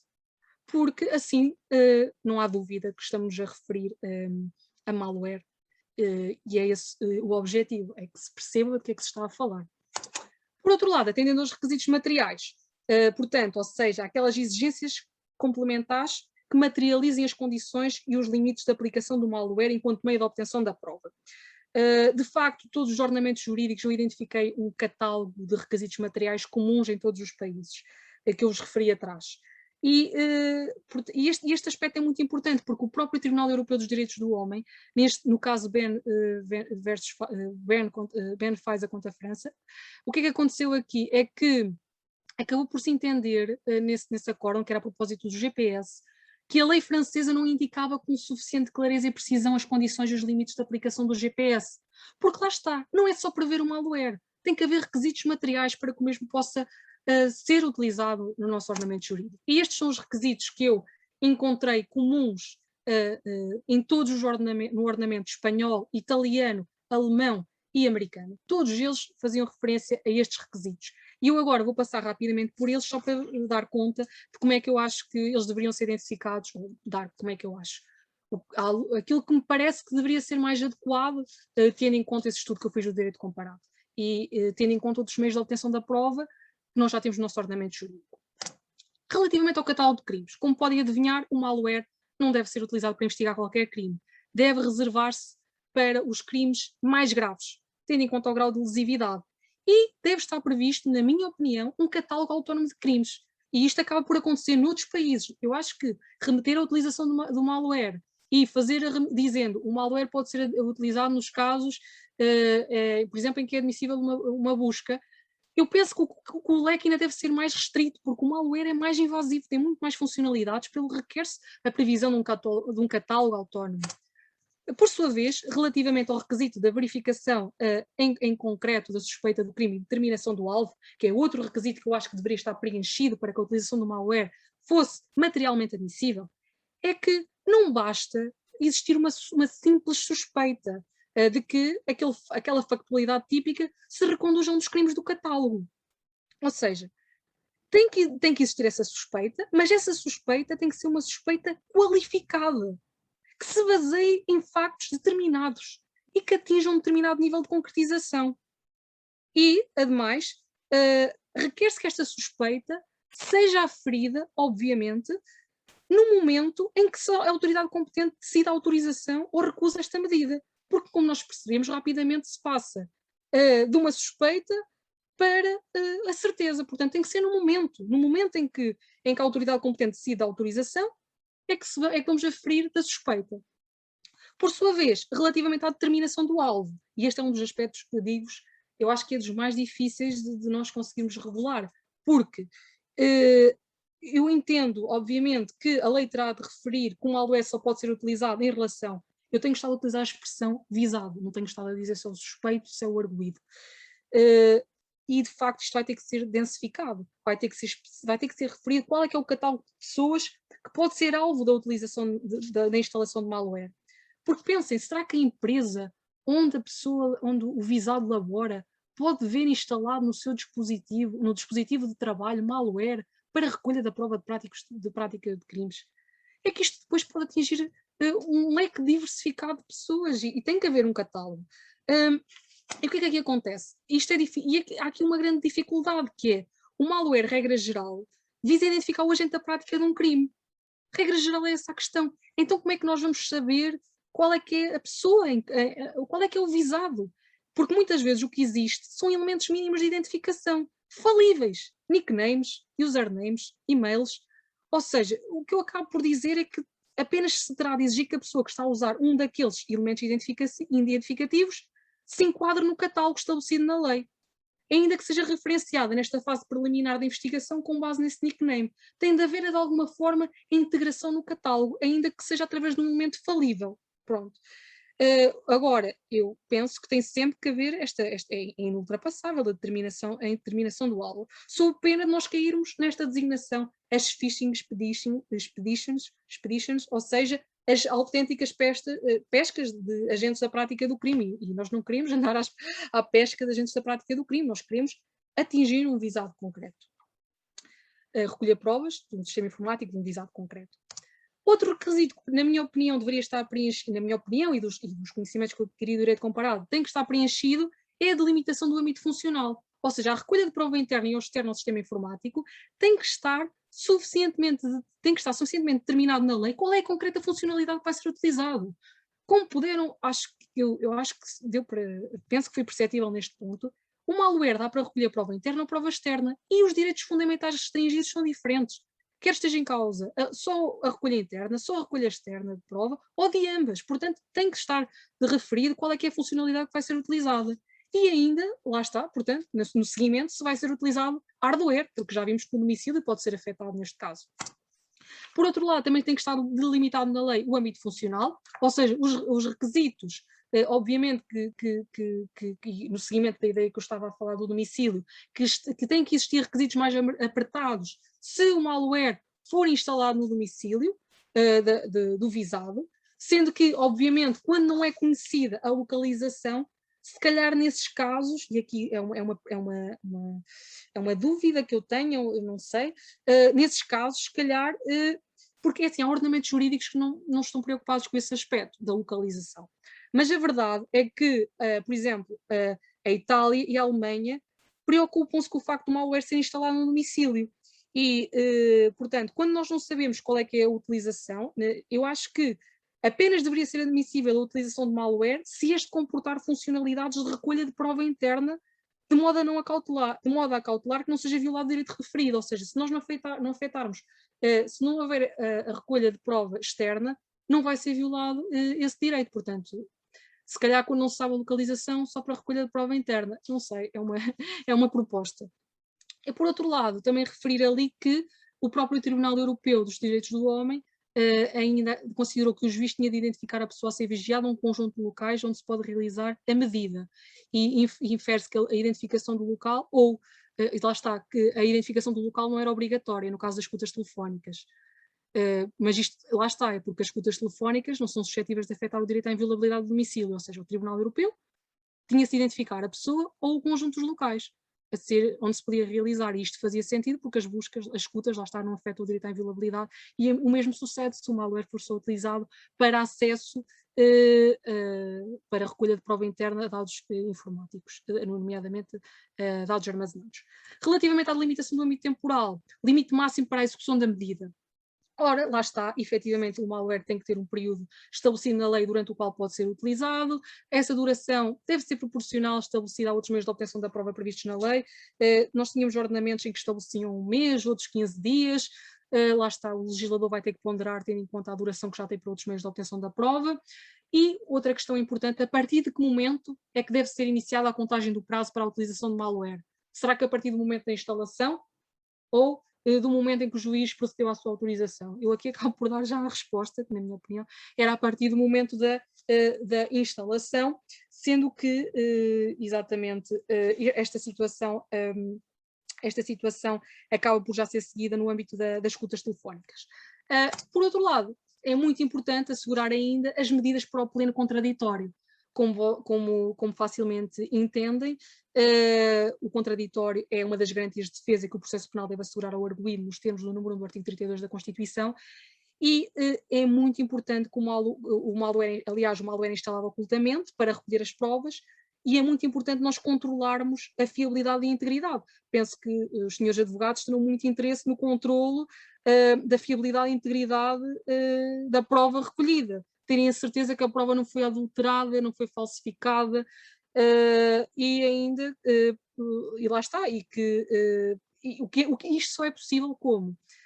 Na minha opinião, isto só é possível se o juiz especificar o tipo de malware utilizado, e isto nos outros países efetivamente já decorre da lei, as funcionalidades já ativadas para se perceber se foi para recolher prova interna, prova externa, ainda prever medidas para acautelar a integridade e a autenticidade dos dados recolhidos, o hashing que é uma das medidas que permite precisamente a encriptação de uma chave, ou seja, ou permitir a encriptação de uma chave a partir dos dados que se encontram no sistema informático, permitindo a comparação futura entre aqueles dados e os que serão objeto da diligência. É muito importante a documentação do código-fonte do malware para aferir a sua integridade, pois todas as mudanças no sistema informático ou nos dados devem ser documentadas e explicadas no tribunal. Só desse modo é que nós conseguimos garantir o pleno contraditório e, efetivamente, a garantia da integridade, e garantir que houve integridade na recolha daqueles dados.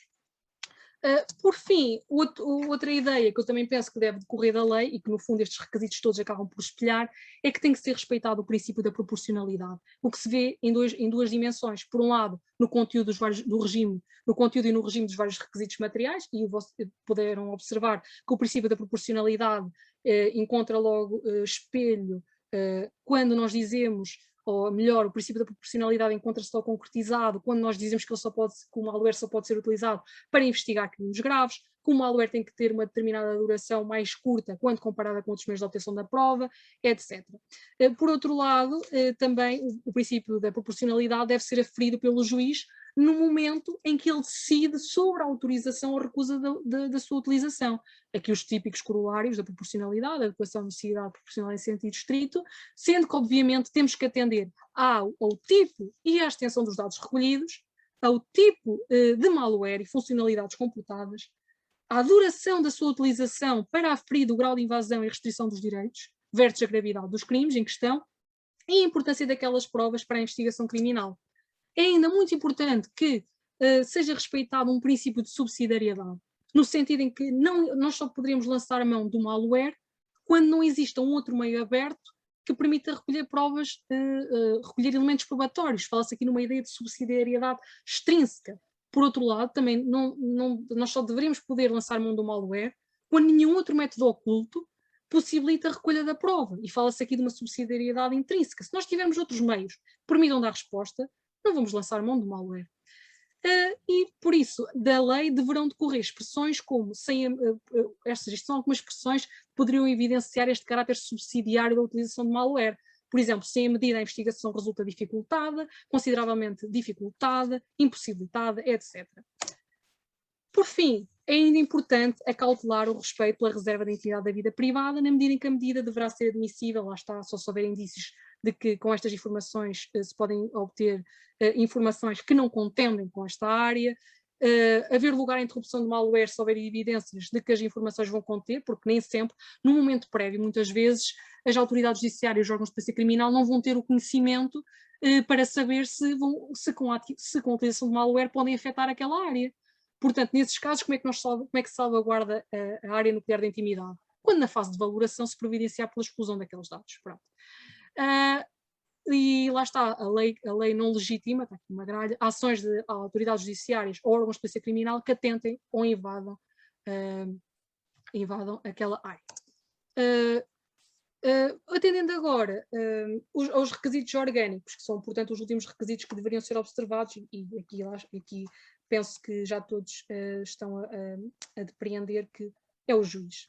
É o juiz que tem que autorizar a utilização de malware, e está aqui um atentado aos direitos fundamentais, está aqui, portanto, em causa a reserva de juros ao monopólio da função jurisdicional, sendo obviamente que está aqui em causa, portanto, uma reserva até mais material, porque é importante que o juiz conheça o malware.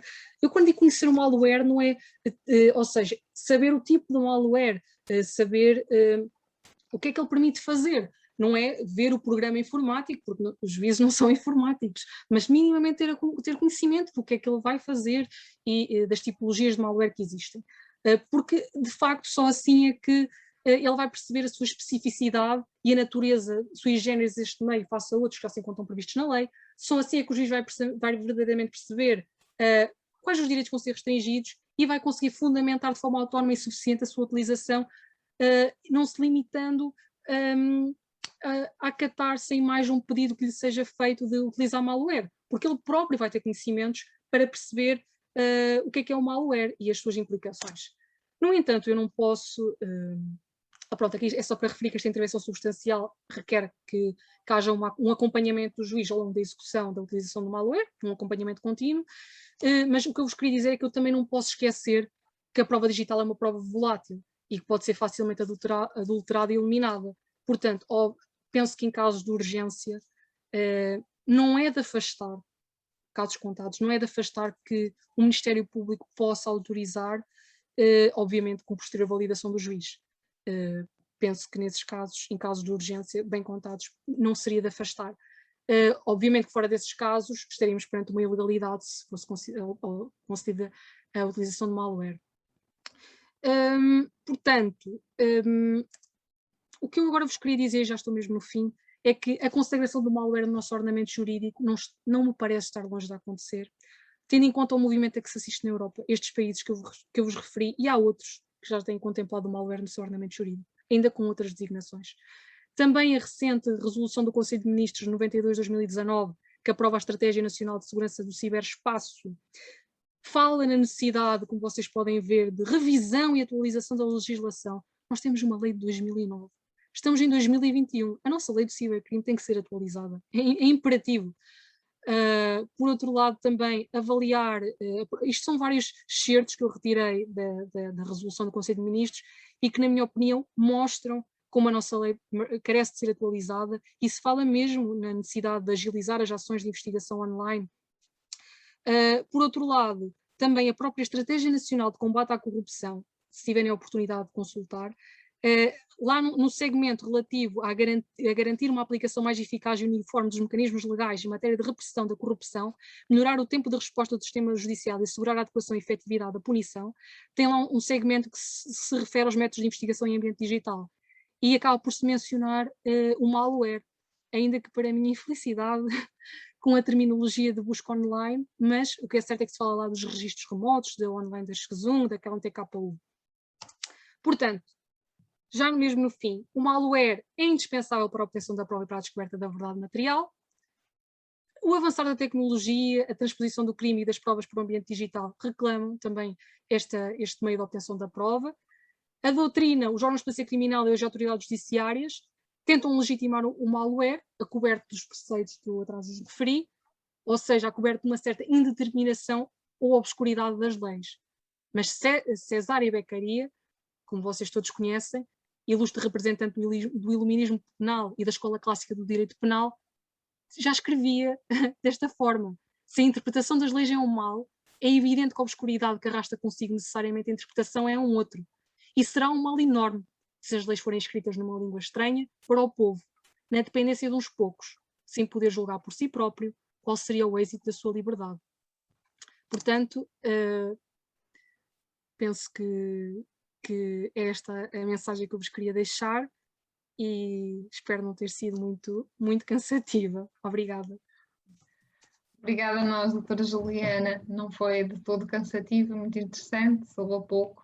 Continuaríamos a ouvi-la com todo o entusiasmo com que expõe, o entusiasmo com que nós assistimos e ouvimos eu mesmo. Não sei se não me apercebi que houvesse nenhuma questão colocada pelos colegas, não sei se alguém levantou a mão, eu agora não sei. Doutora Miriam, está mais atento a estas coisas da tecnologia. Haverá alguém que queira colocar alguma questão? Acho que a doutora Amilcar Fernandes já agradecer, já tinha levantado a mão. Obrigada a nós também. Para manifestar o agradecimento e o apreço pela intervenção que foi de facto excelente e o entusiasmo com que transmitiu o seu conhecimento de facto foi mesmo muito enriquecedor para todos nós. Portanto, também aqui fica o meu muito obrigada por aceitar o nosso convite. Obrigada. Bom, não havendo questões, nenhum colega colocando nenhuma questão, vamos novamente agradecer à doutora Juliana, esperamos encontrá-la em breve noutras conferências, dentro desta temática ou de outras, de que goste. Mais uma vez, muito obrigada e obrigada a todos os participantes. Desejamos a todos a continuação de boa saúde e as férias judiciais estão a aproximar-se. Se não nos encontrarmos antes, boas férias a todos. Obrigada, agradeço a oportunidade. Muito obrigada. Adeus, boa tarde. Obrigada.